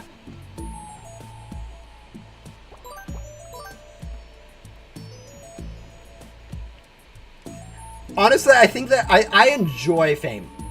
I think the fact that you can make credits, like, not a lot of people stock up infinite credit so that they can get any brawler that comes out is really nice, especially since it's a cosmetic. Like, you know, I like cosmetics in that game.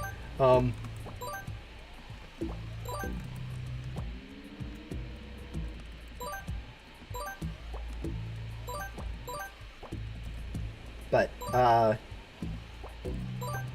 yeah, so I actually don't have any credits stored up, nothing like Brawl Pass. Even though I do like buy every Brawl Pass in Brawl Stars, I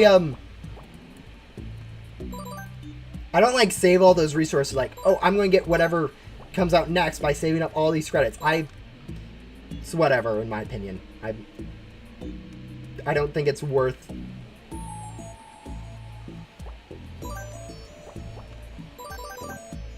I don't think it's worth my time to, like, you know, save all that stuff up. That being said, I'm almost at Martian 3, so, yeah. Oh, yeah, no, I agree. I think moving on to, like, a second game is, like, a really cheap way to reset progress, to, like, give everyone a fresh new look. I think sometimes it's necessary. Like, if your game's, like, 3 years on a date, like, update it to, like, the new graphics standards just to make the game more playable. Like, pet sim games, I think, do this. Where it's actually makes sense some of the time. I think the fact that they released Pet Sim 2 and then Pet Sim X back to back was a little weird. But yeah, no. But yeah, I understand what you mean. It's kind of a cheap, not really a cash grab, but like an attention grab. When they could have, like, it'd be better just to go ahead and fix the actual game, fix progression, or add something new in the actual game to make it funner.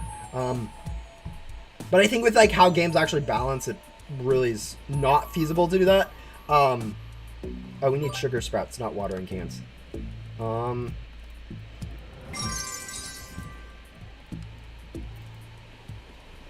Like Ghost Sim, for instance, you can't really give players a new game feel at the moment anymore because just everyone maxed out. Like, it's way too easy for them to progress. So if you add new content, that's like, it's really hard to add new content that's both fresh for new players and fresh for old players. Because old players will just blow through it, whereas new players would struggle with it. Starting a whole new game allows you to do that without worrying too much, but again. Who's my main in Brawl Stars? I don't have a main. My highest trophy brawler is Grom at 800. But, like, I literally push pretty much... Maybe I don't push, but I pretty much play with all of my brawlers. At least 50%. Which is... As I said, I don't have any masteries above gold, so I don't play with, like, one brawler. I think I have, like, 3 or 4 at silver 3, and that's the highest, mastery-wise. So, like, using that as, like, a rough play count, you guys can kind of see, it's not actually that, as I said, I would say Grom's my main just because I play him the most, but, like, it's really anyone's guess. It really doesn't matter. I play a lot of my, like, Tick I play up to silver 3. Lower trophies, he's like 725, 750? I can't remember. I have like 10 brawlers needed for, like, trophy things at 725, 750, and like 800. And then all the others are like 700, 650, 675. Those trophy ranges, just because, like, I don't know.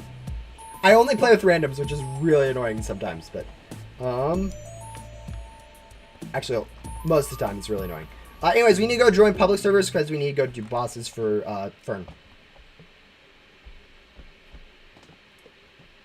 Yeah, just restart everyone count. Yeah, that would definitely go over well with the community. Everyone would definitely appreciate having the new game feel of losing all their stuff. But yeah, no. Yeah, new game feel is definitely joining a new game when it first comes out is a lot different than joining a game that's been playing for like 4 or 5 years, because you feel like you can actually, like, be the best player. You aren't playing like catch up for your entire time playing. You're already caught up. But yeah, Bull / Bow. Yeah, Bow's pretty good. Bull, I guess has the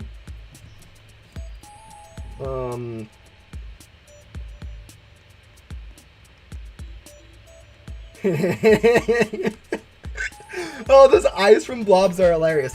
Anyways, we're on a race right now, so we'll server hop for hopefully a world with a boss up. But yeah, no, being able to join a game right when it starts is really nice. Because you could end up like where Ghost Simulator is right now, where if you join the game right now, you're spending 30, 40 hours to get your first rebirth. You aren't catching up anytime soon to like where people are at.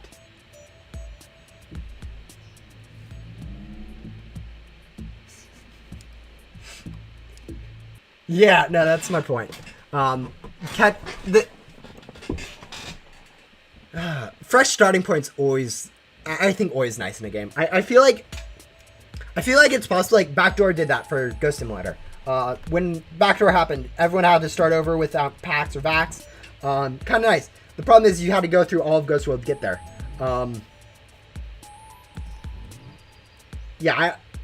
And like everyone kept their pets, so it wasn't actually that much of a fresh start.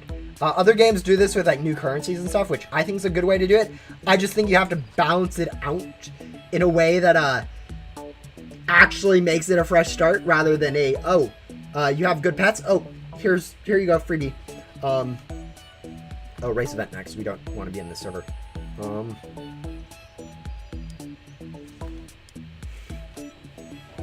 But yeah, giving everyone an equal playing field, I think, encourages a lot of play, and I think Ghost Simulator right now is failing on that regard. It's way too pay to win. It is way too hard to get into the game as a new player, where that's really where you gain your players, is from new players. You don't generally have returning players keeping a game afloat.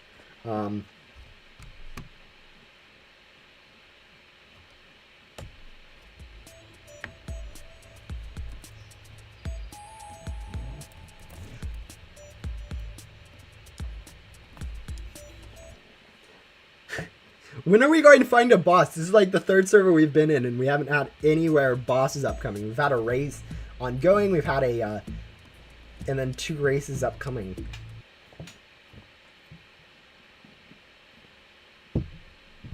I made 80 gum and only got 8 loot gum. I think that's a pretty much the norm on chances. That's like 1 in 10. That's if you're getting more than 1 in 10, because that's 1 in 10 for loot, 1 in 10 for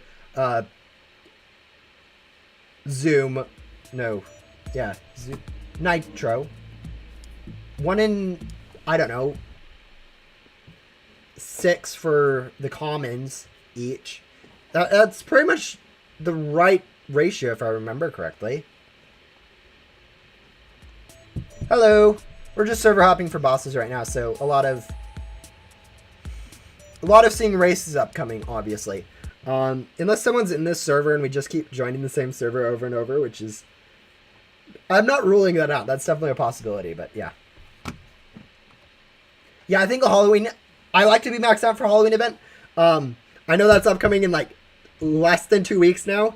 I need to get 14 rebirths before that comes out and then max my account out. I'm probably not going to have time, especially with like chemistry that I have right now, the chemistry class, which I'm trying to complete it all like this week, even though it's like I have 3 months to do it, I'm trying to complete it in the first week just so I don't have to worry about it later, because it is my last class for college. So try to speed run through it. It is all online, so I can do that, but it's definitely taking a little bit more of my time than I'd normally be able to spend on Roblox. But yeah. Anyways, 6 servers of charm, guys, correct? We're gonna get a boss like half health. Alright, I'll take it. We're using an event bait.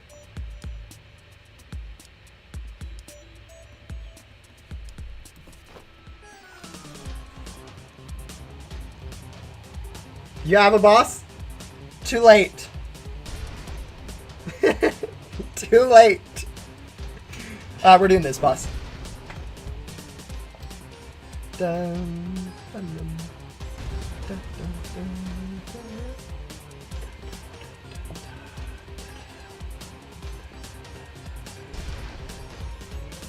It is so relaxing to do bosses with heavy armor after not having heavy armor for so long. Like, my main account does not have heavy armor, so it's actually a pain to do bosses. You have to go sit on your hoverboard and go around in circles. If you get hit, you have to move around back to it. Just being able to play hands-free is just super nice. Play on 3 FPS. Oh, that's brutal. Yeah, playing on mobile, especially lower-end mobiles, is not great. Like, Roblox, like, okay, if you have a high-end phone or like a newer phone, like I have an S20, it's not that bad to play Roblox. If you have like an S6 or an S3 like I had before this phone, actually I think I had an S8 before I had this phone. Anyways, if you have an outdated phone, it is a pain to play games like Roblox, games like Brawl Stars. Yeah. I hate stream delays, please lower. I think the stream delay, it's right now in low latency. I think a lot of it comes from the lag we had at the start of the stream. If like your stream's lagging, like the stream will actually just buffer. So you'll increase the stream delay if you have like too much lag. But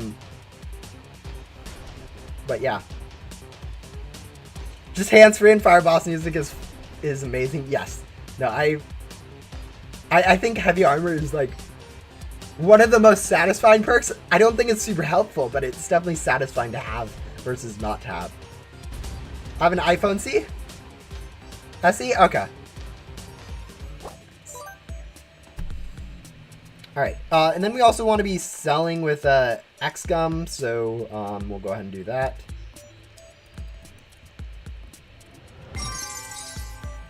And then teleport to Ghost World the back.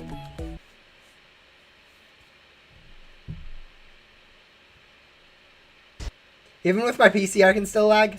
Still can lag. Yeah, no, Ghost Simulator isn't like. It's mostly Roblox that's the lag on Ghost Simulator, but Ghost Simulator in general is not super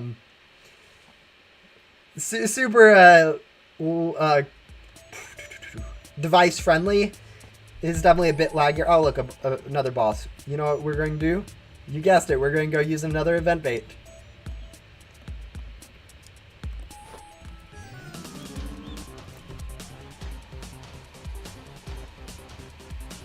Oh, you get max FPS in Ball Stars? Oh, in Roblox you get... Yeah. Roblox is interesting. Because of, as I said before, because it is like a you can do anything on it platform, it's going to have to use a lot more resources just for literally any game than if you just kind of like made that game from like, I don't know, Scratch or whatever on like C# or whatever people use for game development. C+ and C# I think are the main ones for like freestyle, but usually people use platforms at this point like Unity. But yeah, it's the cost you get of like being able to make a game faster on Roblox. It's a lot of built-in stuff like hit detection, characters, networks that you don't have to worry about. It is really nice for game development. This is helping me as you need 5 bosses for Yoko. Yeah, so I go find a server for you and then you just kind of grab a boss and then go grab the Dino King or something. It's not shoot the boss once and then go grab a Dino King. Is 33 common pets enough for 17 rebirths or no? You need 2 pets for Yoko, 2 for Fern, and then 2 for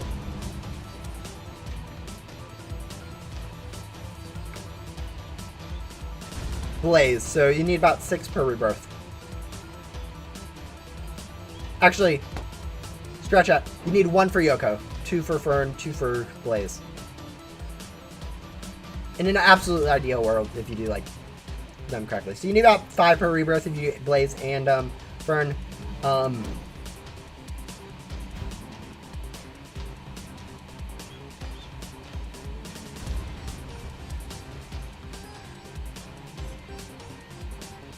I just realized the new chromatic in Brawl Stars is Rico.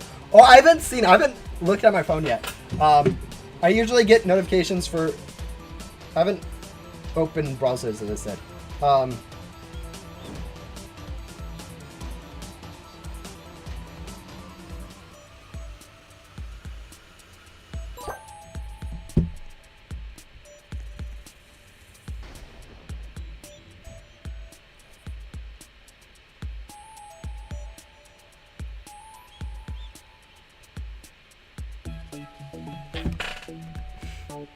Alright, let's go ahead and sell with the XM again. I opened Discord instead of opening Brawl Stars, guys. Don't worry. I'm super in tune with what I'm supposed to talk about. No, no, that's not what I want.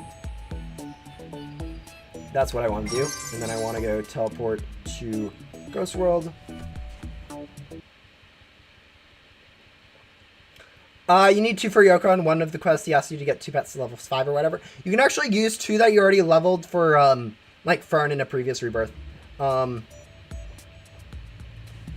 Because of the, like, the reuse of pets, you actually only need 1 for him.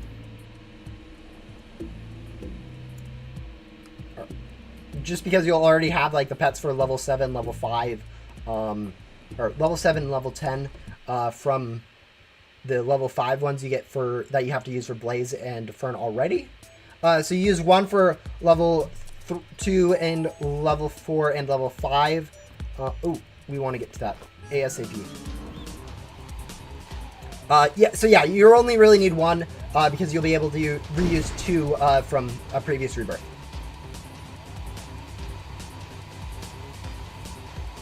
Also, can't I just use the 2 pets for Blaze also for Yoko? Yes.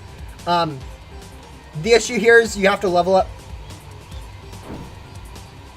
pets, I think, afterwards in Blaze's quest. So you actually have to use it from a previous rebirth. So you'll need 2 ones specifically for Blaze for levels 1 to level 3 and then 2 to level 5. So you'll just use the one you got to level 3 to level 5. Then you'll be able to go ahead, or is it 1 to 3 and 2 to 5, or is it 2 to 3, 1 to 5? I don't know, because it's actually kind of funny, because sometimes they're one where it's like, okay, 2 to the lower level, 1 to the higher level, but I know it's also sometimes 1 to the lower level, 2 to the higher level. It's so weird. But yeah, you can reuse pets, especially since Fern and Gatekeeper, or Fern and Blaze require level 3 and level 5. You can reuse those for the level 7s and level 10s. So those for like Yoko don't really count as additional pets.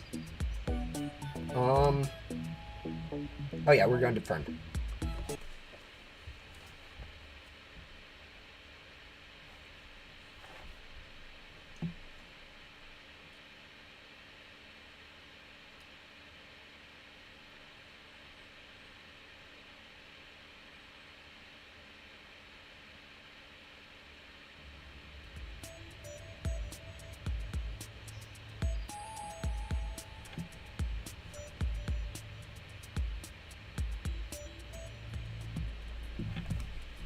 Alright. I am so distracted with YouTube, or with Discord right now. Alright. Oh, you're talking about, Pearl. Pearl's not really new. I mean, that season's like halfway over already. And it's not really like Rico, it doesn't bounce it. I mean, it's a cookie. It shoots cookies, not bouncy balls. Anyways, Fern, level up any pet up to level 5. We should just be able to equip our secondary pet team. In a way, it's more similar to Pam, just with its pattern of spread, than it is like any other brawler, I think.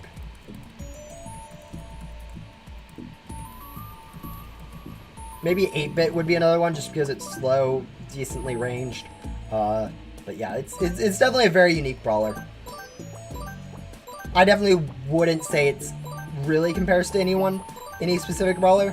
I mean, I think you're going off of looks, but like, I don't know. In my opinion, they don't look that similar. Like, Rico's taller, Pearl's a lot rounder.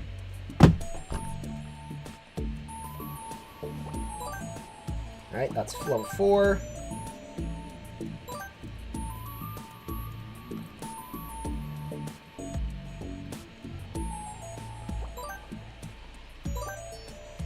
Thought the design was Rico in a bakery suit. Oh, you know, that definitely... Skins can sometimes be very confusing in games if you don't play it often enough.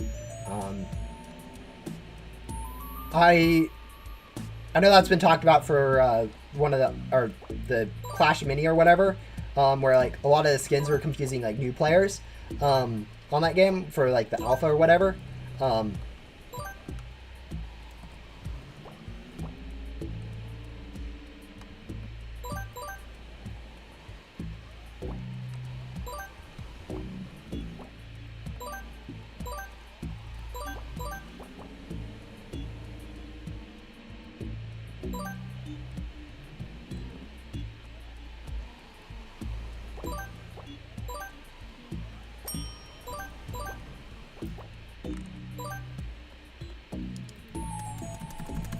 Alright, then we should have some ghosts, and then we should have level 2 up to level 5, and then we're done. Inventory, pets, team.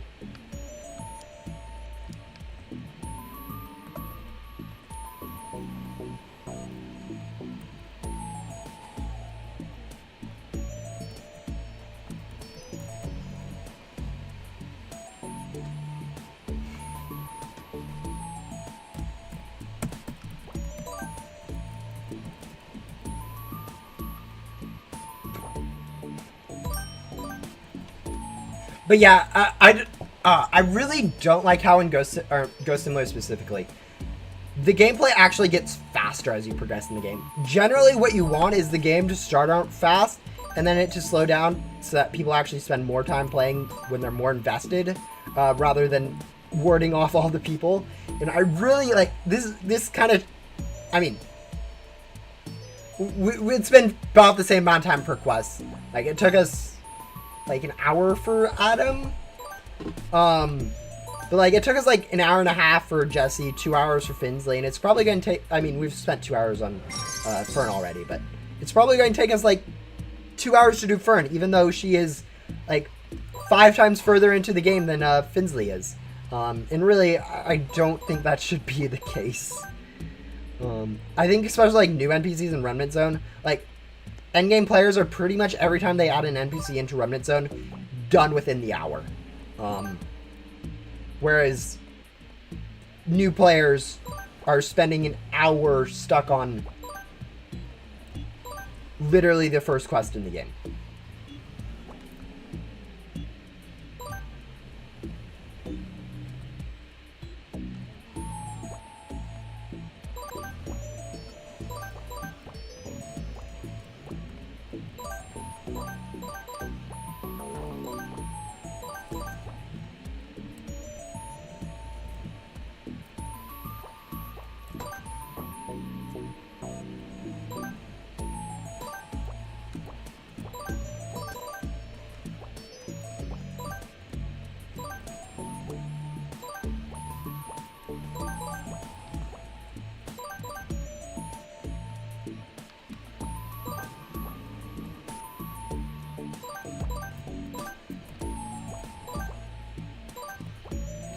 We are in a public server, right?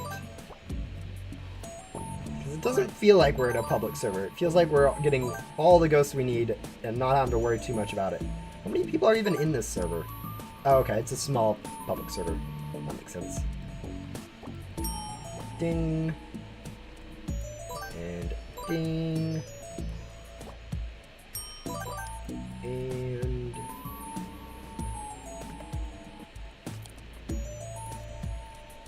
you did the Remnant NPC in 4 hours? Like, all of them are, like, the most recent one. Also, yeah, it's... I mean, they are longer quest lines, like, in just, like, straight terms, just because, like, they'll have more items, they require you to get more ghosts are higher health. But the fact that you have, like, more gum, speeds it up a lot, better pets, speeds it up a lot, it's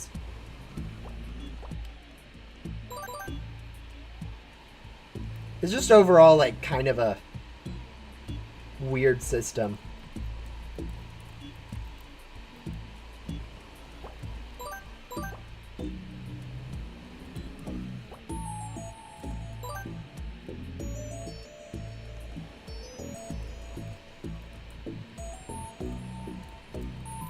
Yeah, don't worry. I'm going to go make a,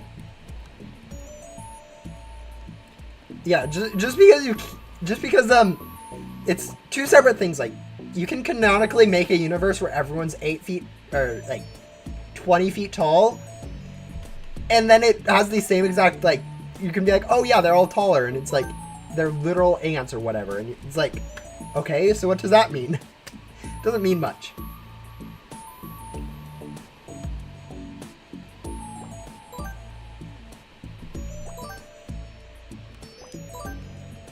Now, if they were in the same universe, that would definitely be more interesting. I think I don't play like Super Smash Bros. Or anything like that, but I think one YouTube recommendations, a lot of them are like, oh yeah, canonic heights of all the Sebastians. Like, yeah, no, they are in the same game in that thing. So comparing heights like that is, even if it's hilariously disproportionate, it is a funny thing to look at, and it makes at least some sense. Whereas, like, if you do that in like this case where it's like Peppa Pig versus Thor, it's like, okay, one of them's Marvel, one of them's a kid's cartoon. Yeah, or not even Marvel. It's like just Norse, or yeah, Norse. Norse mythology. I'm making sure I'm not mixing up Greek, Roman, or Norse mythology. Only two of those you're allowed to mess up, and it's not Norse. Let's see. What pets do we have for a level 5 rush? Looks like we're using more mints.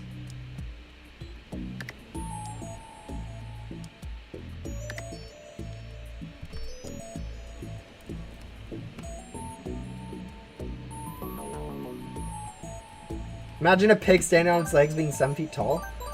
I mean, adult pigs get pretty big, but yeah, no, I think your point is, yeah.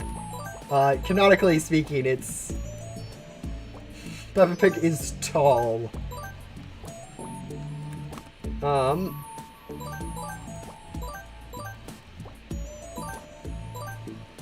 But yeah, it's a cartoon. No one really expects cartoons to make sense.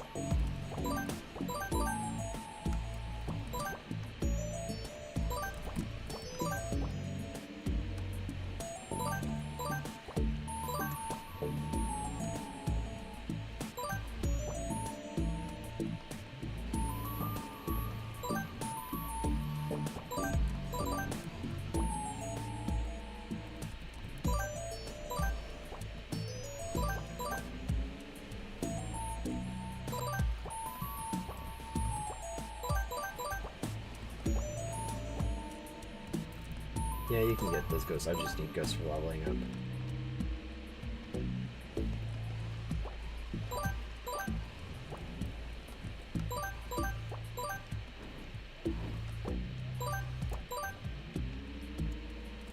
Alright, we need about like 20 or 30 more ghosts to level up, so, you know, not too much longer.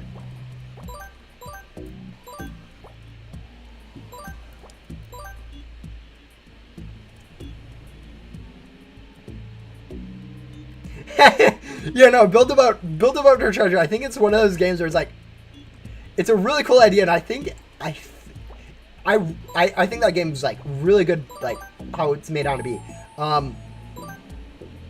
But the fact that like really no one builds a boat anymore, like for your fuse you may make a raft, and then after that it's just kind of whatever.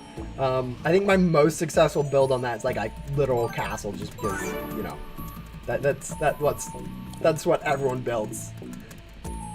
Like, if you guys haven't built a castle in like Minecraft, for example, who hasn't? It's like one of the first things you go ahead and make is a castle. Anyways, we'll go to main hub, do the incinerator, convert our gems for the gem thing. Then we should be on to Gatekeeper.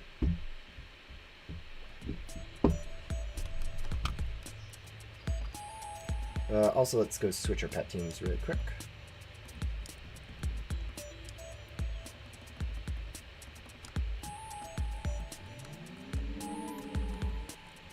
Like spinners, for example. I know for a while spinners were like the only thing.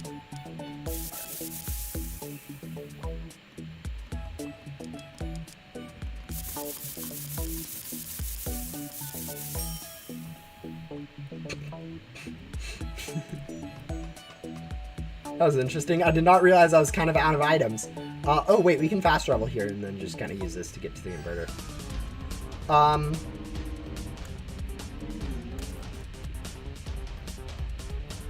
Nope, that sounds like what you're correct. The rate that you get stuff like that for Remnant World is kind of low. Like in Backdoor, for example, it's probably like 1 to like 6, 1 to 10 loot gums. Backdoor or Remnant World actually 1 to 4 actually seems a bit high. Never mind, that seems about normal. But yeah, no, it's not as good as Backdoor. But yeah, it's still 1 to 4 is pretty good rates. You're making stonks. You'd be making stonks even if you didn't have double items. Which honestly is what you want. You want to be able for people not paying, but like with double items, it makes it super overpowered. Anyways, oh yeah, last quest was for Yoko's. Okay, but yeah, here we go. We go ahead and get ourselves 25 crate keys, and we'll go ahead and grab a Gatekeeper really quick. Okay, Deadbolt. Now it's time to figure out how long it takes. So if anyone wants to go ahead and start a timer once we start Gatekeeper, just to see if Deadbolt is right in us taking it less than 10 minutes, or if it'll take like 15 to 20.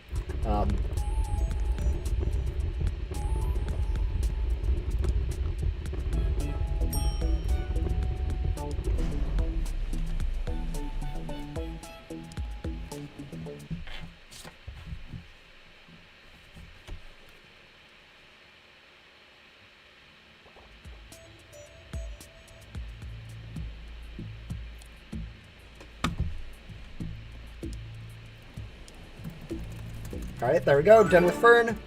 Alright. Here we go. Oh, we get a badge for that. Alright. Starting Gatekeeper now.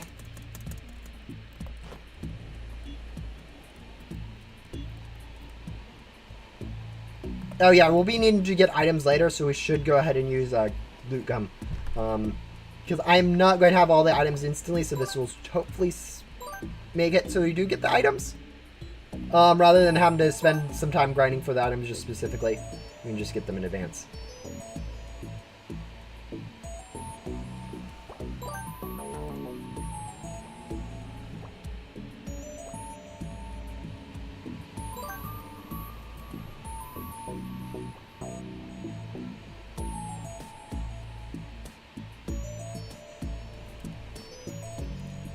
Wait, hi. Sorry, it's too late. I already started. You guys can go back and redo the math if you guys already... Yeah, just look at like the start stamp and then the end stamp.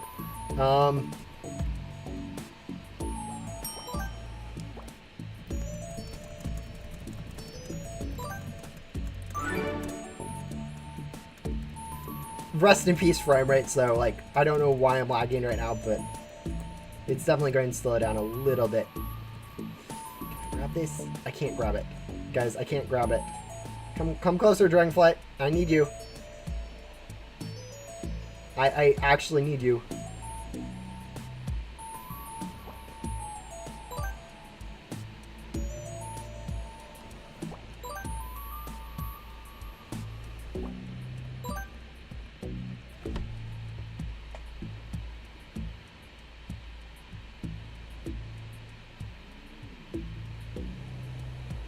They're both set to L6. Can't you click stop on them? So they can just stop without having to press the hotkey? Because I know mine has that. Where you can just...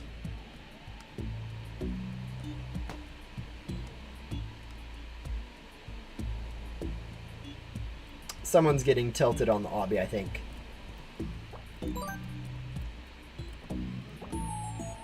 But yeah, usually you're able to just manually click stop or whatever.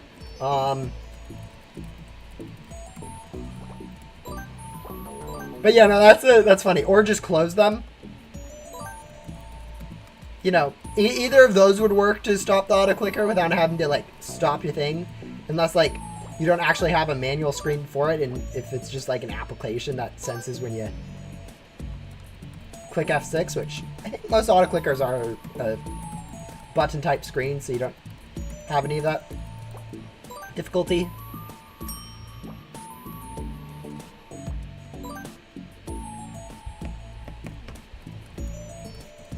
Alright. Anyways, that's probably like 4 or 5 minutes that we've already spent. Maybe longer. I guess, yeah, no, it's only like 3 to 4 minutes, yeah. 4 to 5.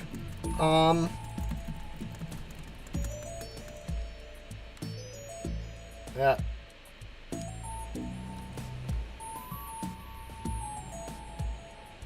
That being said, we should probably grab Grim.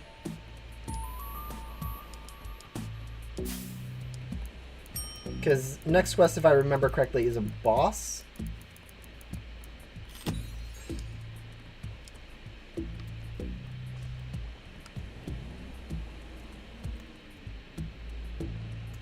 And so if we grab it right now, even if the boss defeats while we're doing something else, yeah, no, it is a boss. It's been 3.5 minutes. Okay, yeah, it's probably going to be some 9 minutes then.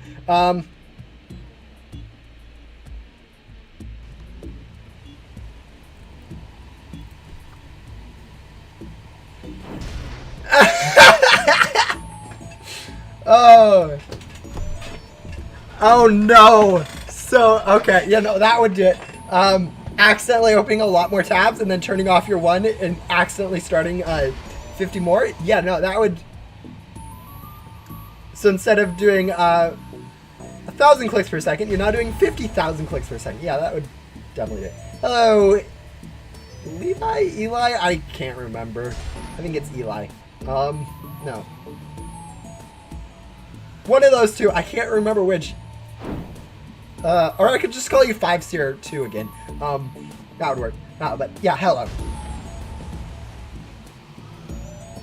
Oh yeah, I forgot Mega Boss, not 7 minutes. Not 7 minutes, 9 minutes, yeah. Well, okay, so it's definitely not taking the 15 minutes I thought it would. I think we're vacuuming a lot faster than I was expecting. Also, with that, it's...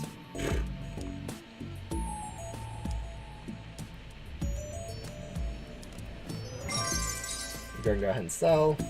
But yeah, we have now the item quest, which is another loot... Or, wow, we don't have loot gum. Alright, sugar sprouts. We need like 6 of you. Ian! Oh, I was wrong completely. Oh, I'm so sorry. Honestly, yeah, I know. I've got. I feel like I'm dumb. I'm horrible at remembering names. I really shouldn't be this bad at remembering names, but I am. It's that way in real life too, which is even worse in some respects, where it's like, oh yeah, I've known you for what, 2 years now? Yeah, I don't know your name yet.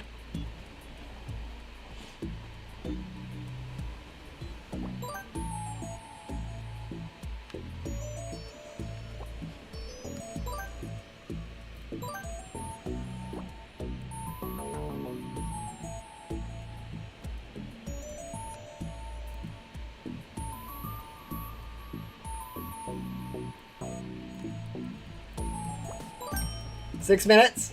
Alright, so those are the items, and then the last quest we'll be grabbing chocolate, and then we'll be going and doing the Great Guardian. So yeah, pretty much exactly what Deadpool was thinking time-wise. And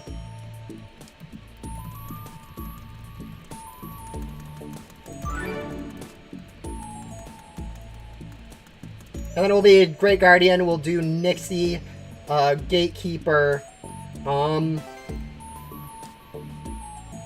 I think in fight's ongoing. That's... Nope, fight is not ongoing, so we can go ahead and join it.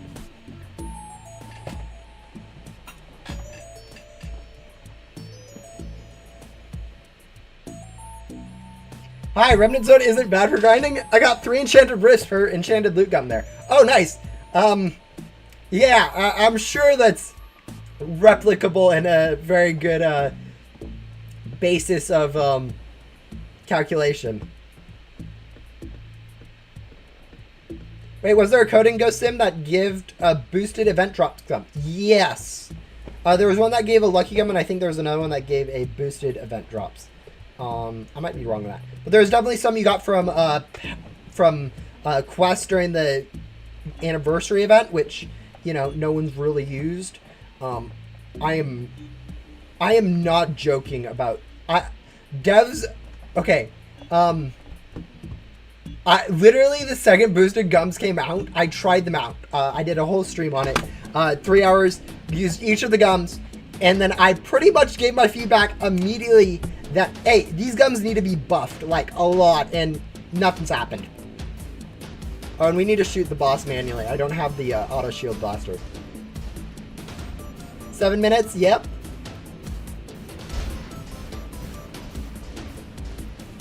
I need to close this quest. I can't. Oh, the interesting thing about playing on this app versus like the normal Roblox player. On this app, if you start moving like this, your camera will actually follow where you're moving. It doesn't do that on the other one, which is really annoying sometimes. So, yeah, especially when you're on your hoverboard, like you start doing this and your camera starts to fall, which makes you do really weird movement. And I think I messed that up by disconnecting. But yeah. Still have that gum in your inventory? Yeah, I think a lot of people just store that gum. No one's really using boosted gums. Like, even though we all have some for free, we're all just sitting on like 2 of each. I don't know, you're a friend on for me. Low frame rates, we're getting hit by this stack. There's no way around it.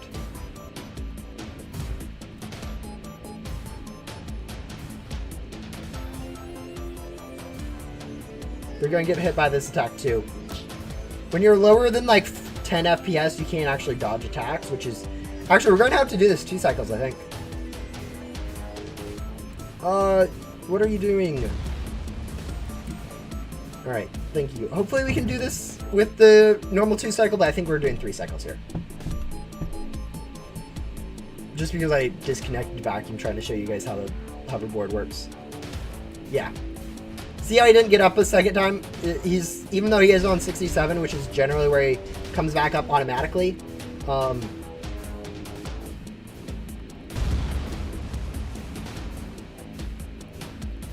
He's literally going to drop and then come right back up again.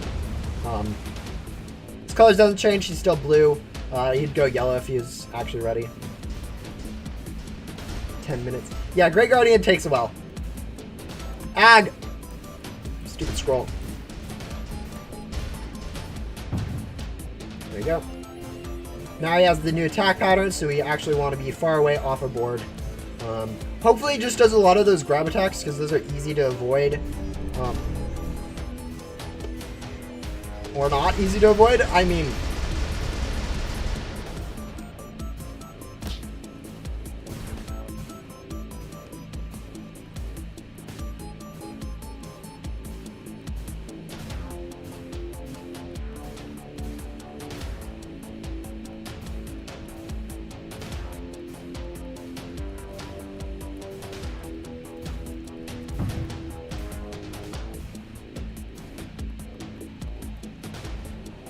I am so laggy right now, and I'm really hating this boss because this is just obnoxiously laggy.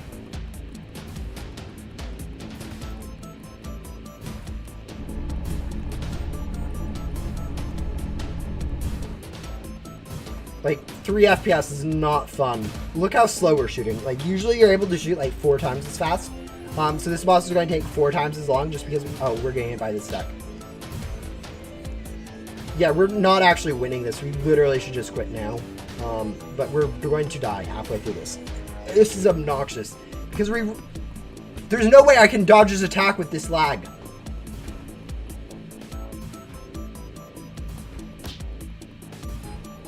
It literally took 10 seconds of him being right on top of us for it to actually hit us.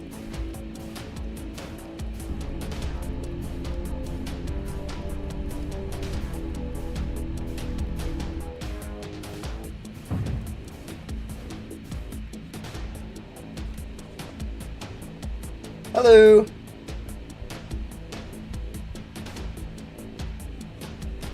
Runs, yeah, Runs is getting close to that 100 rebirths. Alright, I don't think we're surviving this. I think we're going to have to go again. Hopefully next time we don't get completely bodied by the lag this time, but yeah. Yes, my rules do allow help in Mega Bosses. I mean, honestly, we just need to not be laggy and not get completely grabbed while standing during the grab attack, and we should be fine, because, like, other than that, it's actually here. If we aren't laggy, we can stay close to the boss, because the laser, that is how you dodge the laser. Yeah, basically, as long as we don't lag, we could actually defeat it this time. It's just, we need to, like, not lag or close this, open that thingy.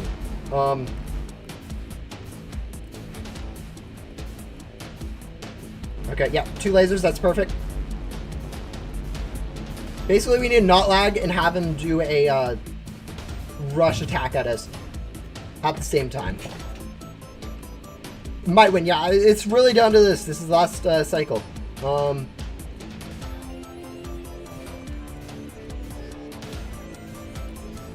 Alright, no lag, no lag, no lag, no lag, no lag, no lag, no lag, no lag, no lag, no lag.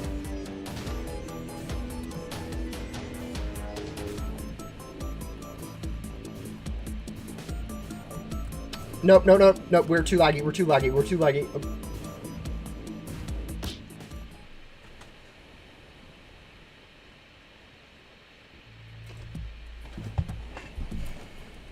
This is why people complain about bosses. For anyone wondering, that is why people say final boss is impossible. Great Guardian's too hard. It's because of how much lag really hurts your ability to do bosses. Like, you're doing the boss 2 times slowly because you can't shoot at this correct pace because of Roblox's frame rate issues. Yeah.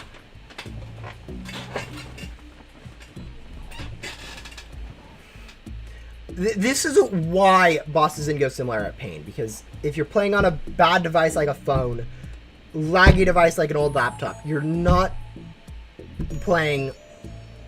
It's a completely different fight than if you have like 20 FPS. Like right now we have what did we get up to, like 700 ping? And like the ping isn't the issue. Like my Wi-Fi is fine. It's the computer registering the connection because it's overheating.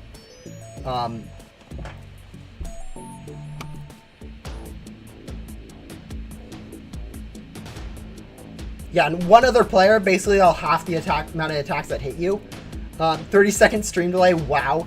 Yeah, usually it's like 15 seconds, but I think we started off with a lot of lag on the stream because my PC was having issues at the start of the stream. I mean, it's having issues all today.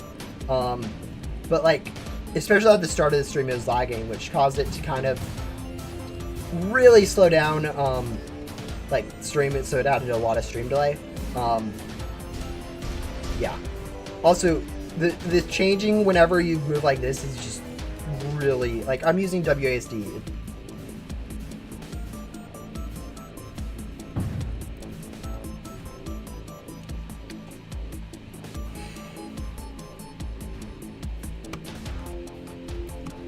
Yeah, this is why people get fed up with these bosses.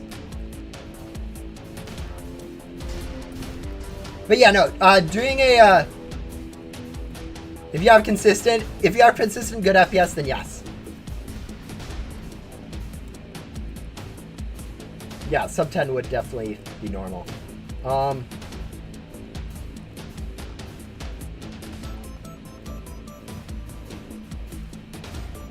yeah, no, now that there is a mythicals in Remnant Zone, another mythical for Great Guardian, I think it'll definitely up the grinding for Great Guardian, grinding for Remnant Guardian.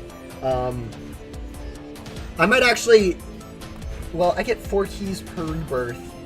Already I'm going to be doing 17 rebirths, so I'm up to 50, over 50. I'm going to be over 50 key drives on my main account for Great Guardian. And yeah, I don't know. I probably will at some point, but it'll probably be after Halloween event, after Christmas event.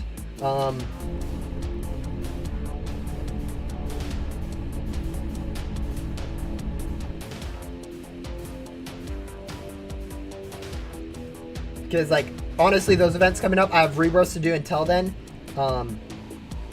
Oh, frames are horrible right now.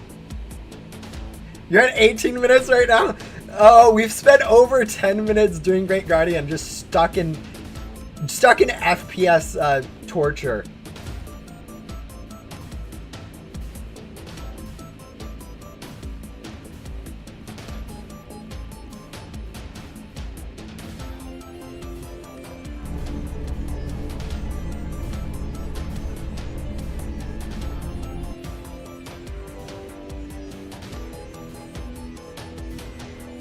Yeah, this is probably why I don't like fighting games and like shooting games, is because I have super low FPS and bad, like, not a good device. So yeah, I end up just lagging and just overall not having like very fun time on like fighting games like Arsenal or other fighting games like Minecraft PvP.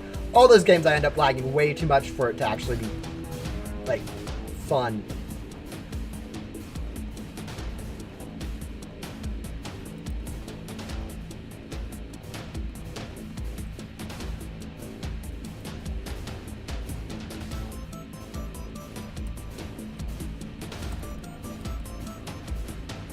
He's using boss gum, so he's kind of frozen in place. So yeah, look at his very long vacuum.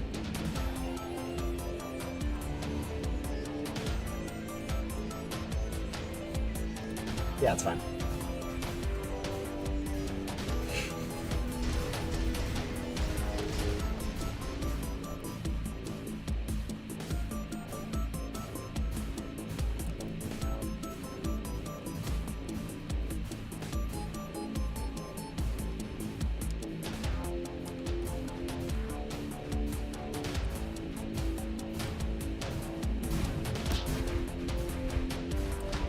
I don't even care at this point. But yeah, this is kind of the FPS you want for doing this fight. Like, we really only had like 2 FPS issues this time, whereas like, I don't know. This fight's really lag dependent on how fast or slow you can do it, or how hard or easy it is. Hey, we got a Mega Boss Victory badge. Anyways, let's go ahead and sell. And then we can go ahead, go to Nixie. Jump through some rings, and then go to Gatekeeper and finish Gatekeeper. GG with 30 seconds of delay. Yes. Yeah, it's... The stream delay right now for this stream was bad. Alright, but yeah, we can go ahead and upgrade our antenna. We can't actually go to backdoor, though, until we, complete, Joven, red, orange, and yellow. So this should be yellow. This should be red. And then orange should be up here next to the end of the obby. Yeah, so we have to go ahead and complete Joven and Nixie first. Joven might actually take, like, I don't know, an hour of gem grinding. It's not going to be that bad.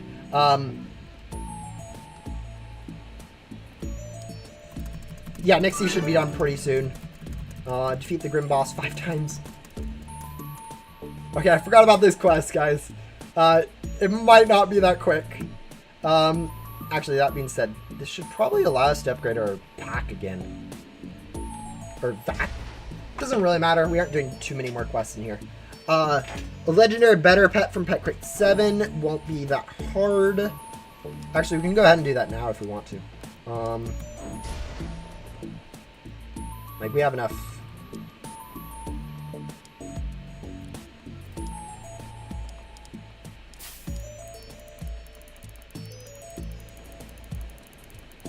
Yeah, and like 10 minutes of that is just wasted time on a boss fight. Like, half that time is just garbage just because of how much I was struggling with that first boss fight. Oh, sorry. I'm opening my auto clicker. It does this every time.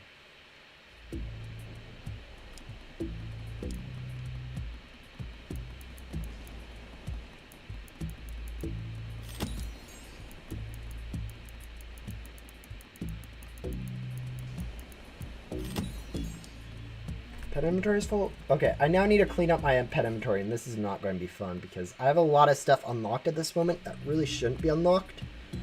Alright, I should keep Echo. I think everything else that I can delete. Alright. We're just going to pretend that was okay. And then we'll go ahead and, all we need is a legendary, though, so it's not like we need the godly or anything.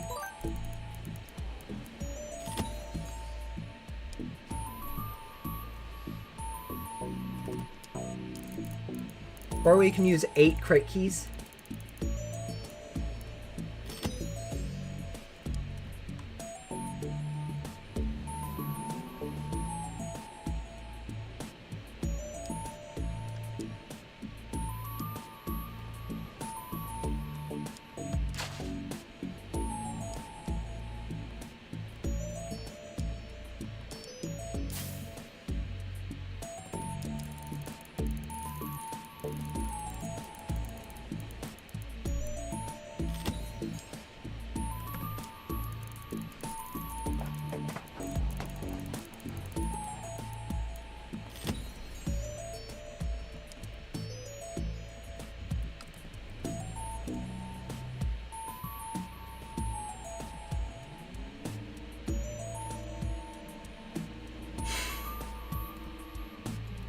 Alright, we could go grind gems.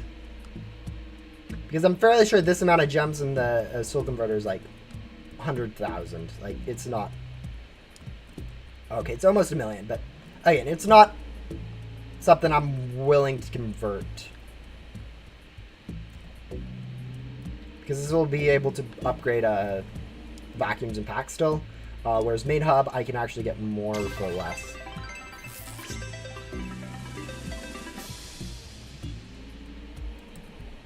Two hours and 10 minutes and you just started Ghost World for Blaze? Ooh, that's slow. I'm assuming I'm slowing you down quite a bit. But yeah. My goodness, where are all the... Okay, do we have anything? No, not really.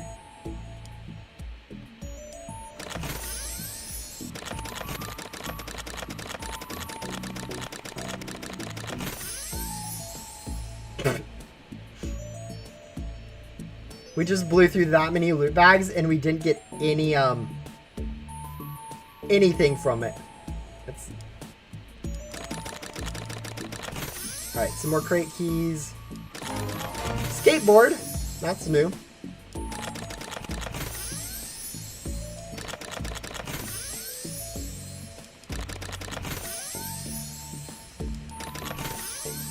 Yeah, okay, that was literally all we got. Oh, and we got a logboard too, okay. But yeah, we have a few other logboards.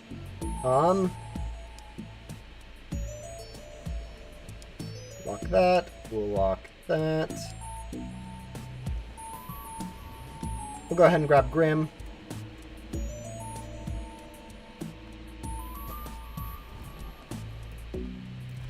But yeah, realistically speaking, I'll be needing to unbox for,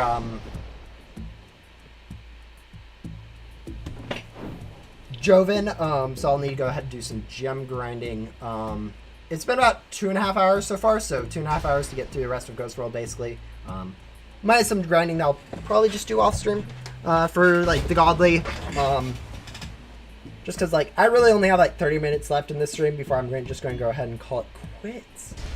Can we, in 30 minutes, get enough gems to get godly? Maybe, because each boss was, what? 100,000 gems? Actually, a bit more, wasn't it?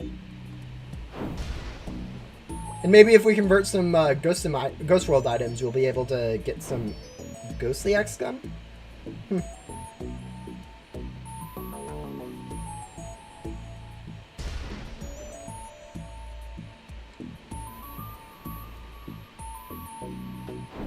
Yeah, we'll go ahead and convert our Ghost World items to hopefully get some Ghostly X gun, which will help with the gem grinding.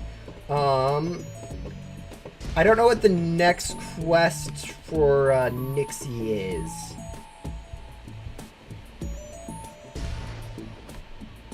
Ken.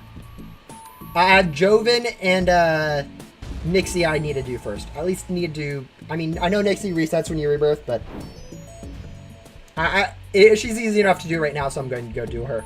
I know I didn't treat Reed and Michaela the same way, but I feel like completing Ghost World's easier than that. It just kind of makes more sense right now. Your temp shivering? Ah, okay. Yeah, a lot of people on these streams end up joining in randomly. I pretty much accept friend requests from this account, no matter who sends them. I haven't checked recently, but like, if you send a friend request to this account, I will accept it. At least up until I get up to 200 friends, at which point I can't accept anymore. So, unfortunate there.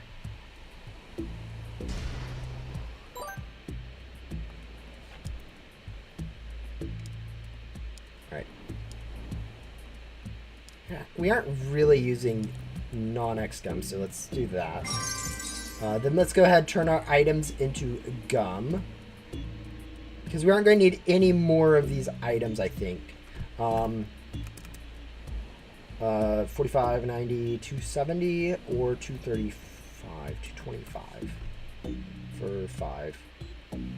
Let's do 135. Here you can go 450. I'm just trying to keep a few amount on, and also convert, like, you know, an amount that makes it even. Oh, here we can convert a lot. So probably 270. And then just insert all those. Alright.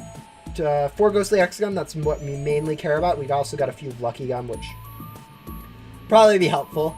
But yeah. Alright.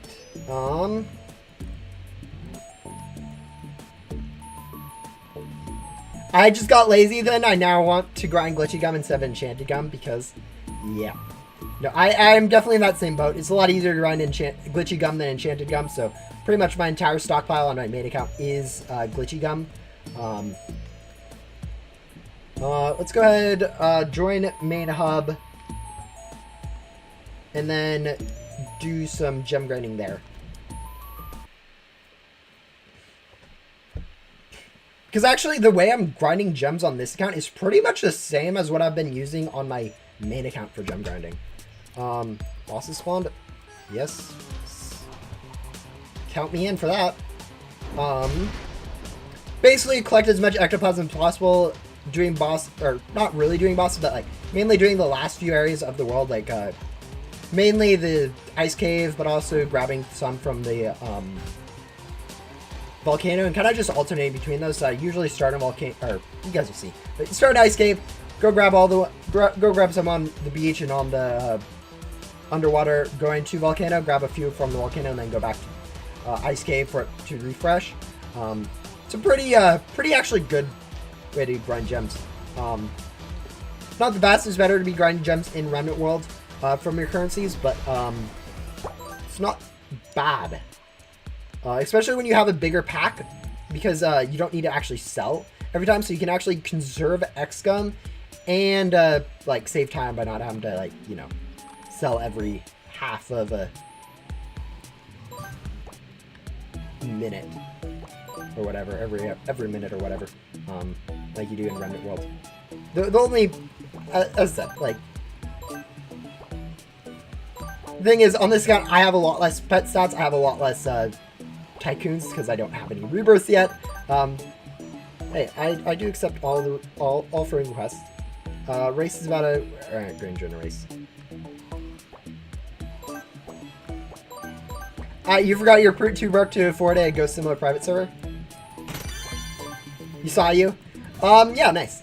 Honestly, if you can join via links, there's usually people are willing to send links for private servers. I know there's one pinned in the I know there's one of mine, or there's mine pinned in the Blockspite Discord group. So if you're in the main Blockspite Discord group, you can use that. I would probably also pin it in like my normal. Actually, yeah, I'll probably go ahead, copy it, paste it, my private server link. into the my Discord so you guys can join from there too. Your sunspots are at level 3, 4, 5, and 6. Nice. Having very even levels like that is usually pretty cool.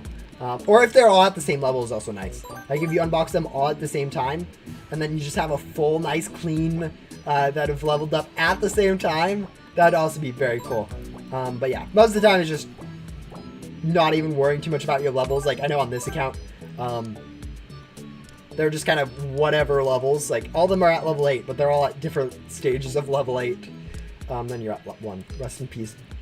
Rest in peace, Blob 4. Kind of got left out.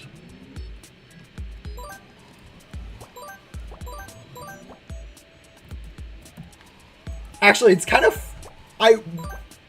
Getting those blobs, like, just stupid, honestly. Like, all the other godlies, like, I struggled to get, like, one... Or, not struggled, but, like, I got one of it. And then, like, for Blob, it's, like, the last one I need for musical, and I just get 4. It is, like, where did those come from? Kind of deal, where it's, like, I didn't need 4. I just needed, like, 1. Maybe 2 if I wanted a pet team. 3 at the absolute most, but really only 1.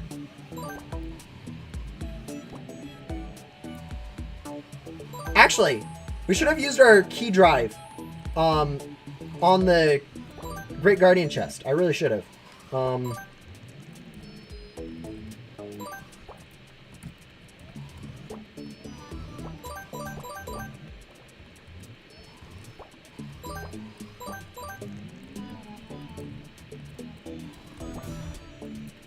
We'll wait until that timer gets down to like 4 or 3:30, then join it.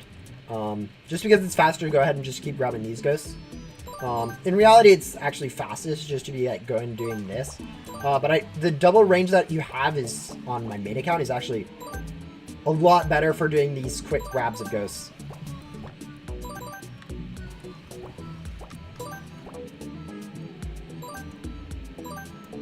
Pinned. Alright, cool. Thank you, Deadpool.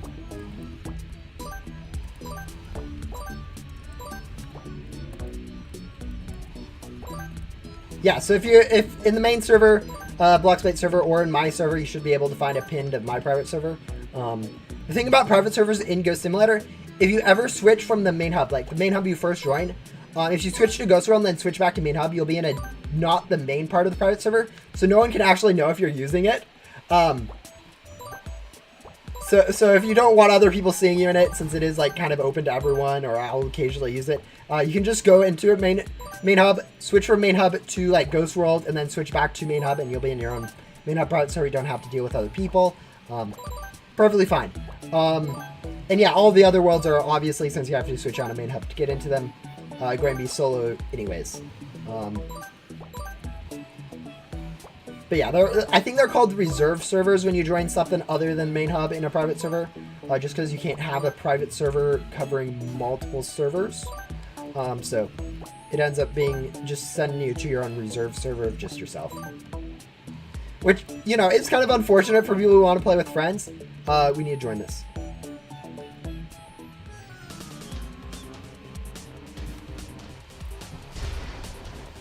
But like, if you like playing by yourself and like the benefits of all that, staying in, being able to get your own no matter what is really nice, and share it with like everyone you know, so you all can have your own private server and not have to pay each of you 10 Robux or whatever. But yeah, honestly, private servers are kind of cheap, so I think most people just end up buying their own just because it's easier. But using someone else isn't too bad. As I said, doesn't hurt the person who has it at all. So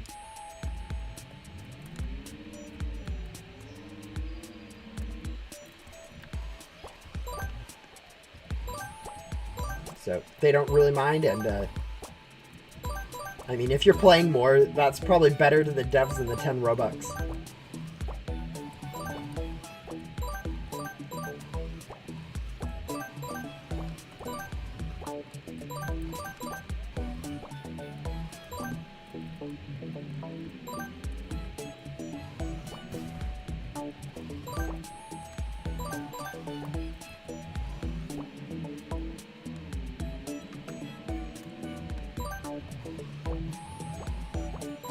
realistically speaking, I think the biggest source of Robux for devs is actually these things.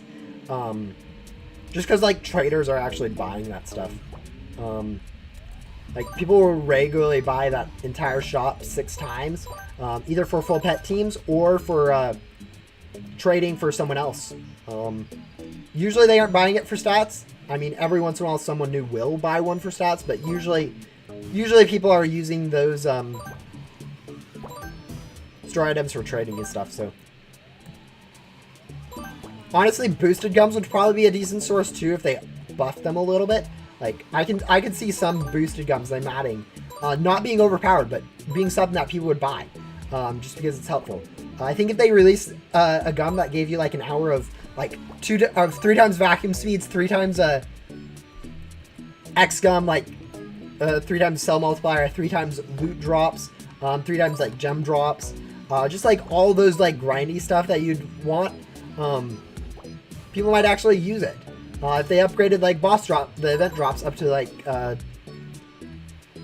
5 times, I think people would buy it just because like grinding like Great Guardian or Remnant Guardian with a boosted event drops at a 5 times multiplier, a lot better than grinding. Probably worth it. But yeah, they haven't. So even at like a 4 or 3 times the multiplier, I think people would use it. I think a 4 times multiplier is about the best you can get with the like the boosted event drops. I think for lucky it's probably about 3 times that they'd buff it up to. I think 5 times the multiplier on boosted event is a bit overpowered. But yeah, no, just in most cases, like having an hour gum is not something people want. Like, when was the last time, Deadpool, when was the last time you unboxed for an hour straight on Ghost Simulator? Like, I think I've done it a few times for like classified and stuff, but that was like lower tier crates where I don't really want to be wasting super good gum anyways. But like for most people aren't going to want to spend an hour unboxing to make use out of a lucky gum. So at a 2 times multiplier, it's like five times better just to go ahead and use a 2-minute gum, where you could just use 2 minutes of unboxing at a higher multiplier than anything else. Hello, Rafi. Never. Yeah, that's my point. It's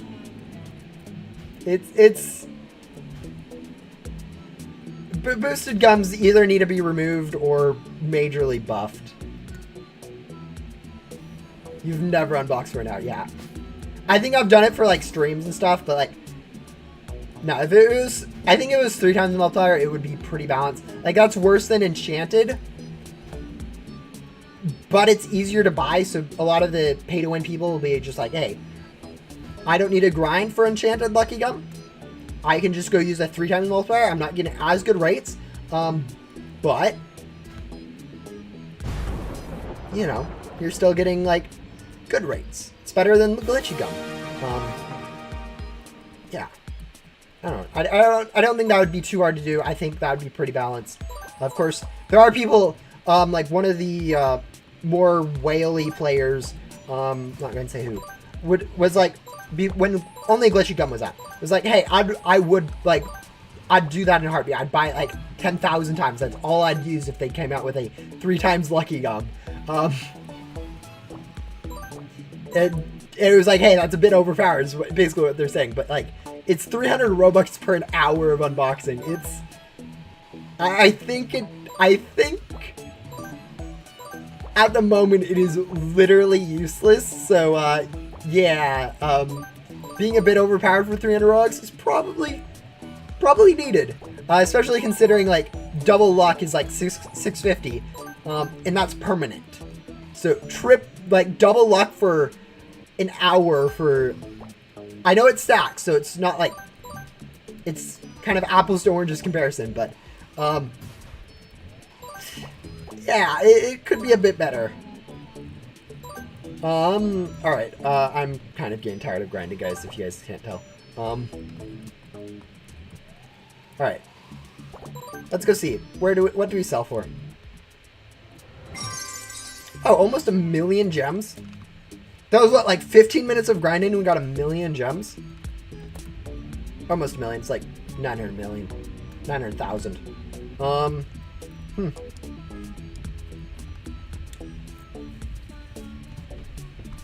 I'm debating if I want to go unbox this right now.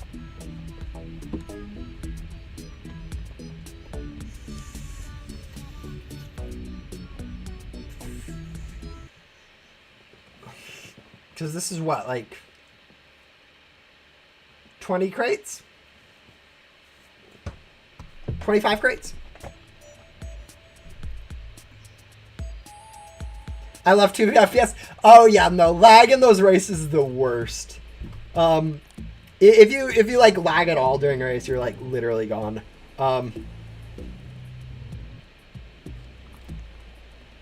Yeah, what does 25 crates look like? 3% chance.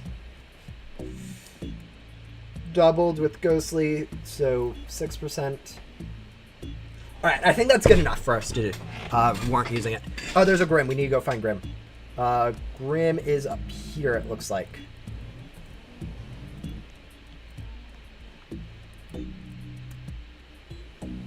Climb, climb, climb, climb, climb, climb, climb. 4 FPS climbing. Don't you dare die on me, Grim. Alright, we're good. We've got any damage on a boss will allow you to get the defeat part. Okay, wasn't need to worry too much about it. But yeah, once we defeat this boss, we'll go ahead sell with.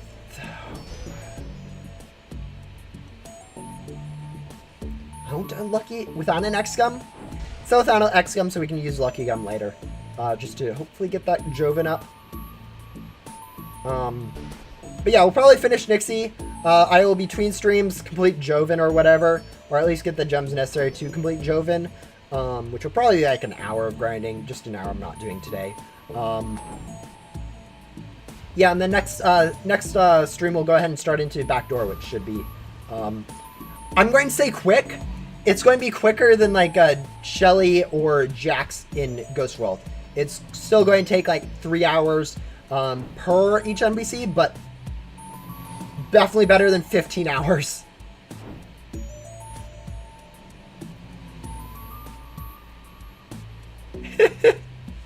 Oh, lag in races is horrible.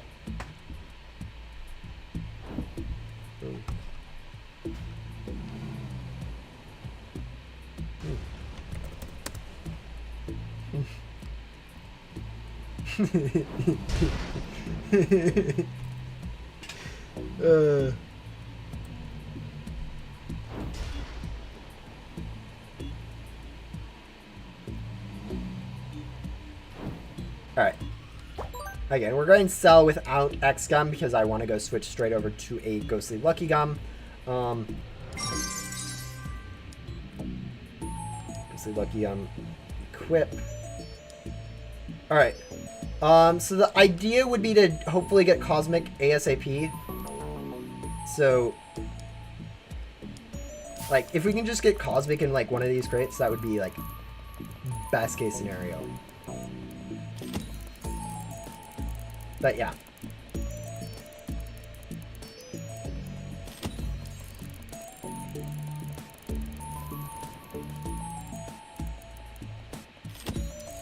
Basically, anytime we get a ding, that would be a success.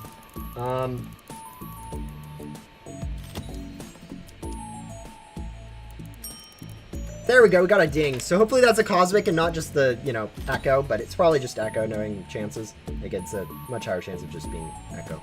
Yeah, it was. But yeah, that should allow us to complete this, and then items, and then we need to go ahead and complete... So yeah, we'll hopefully, you know what, we could just burn a few crate keys.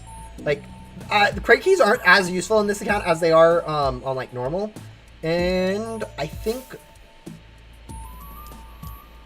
Alright, that's 2 crates.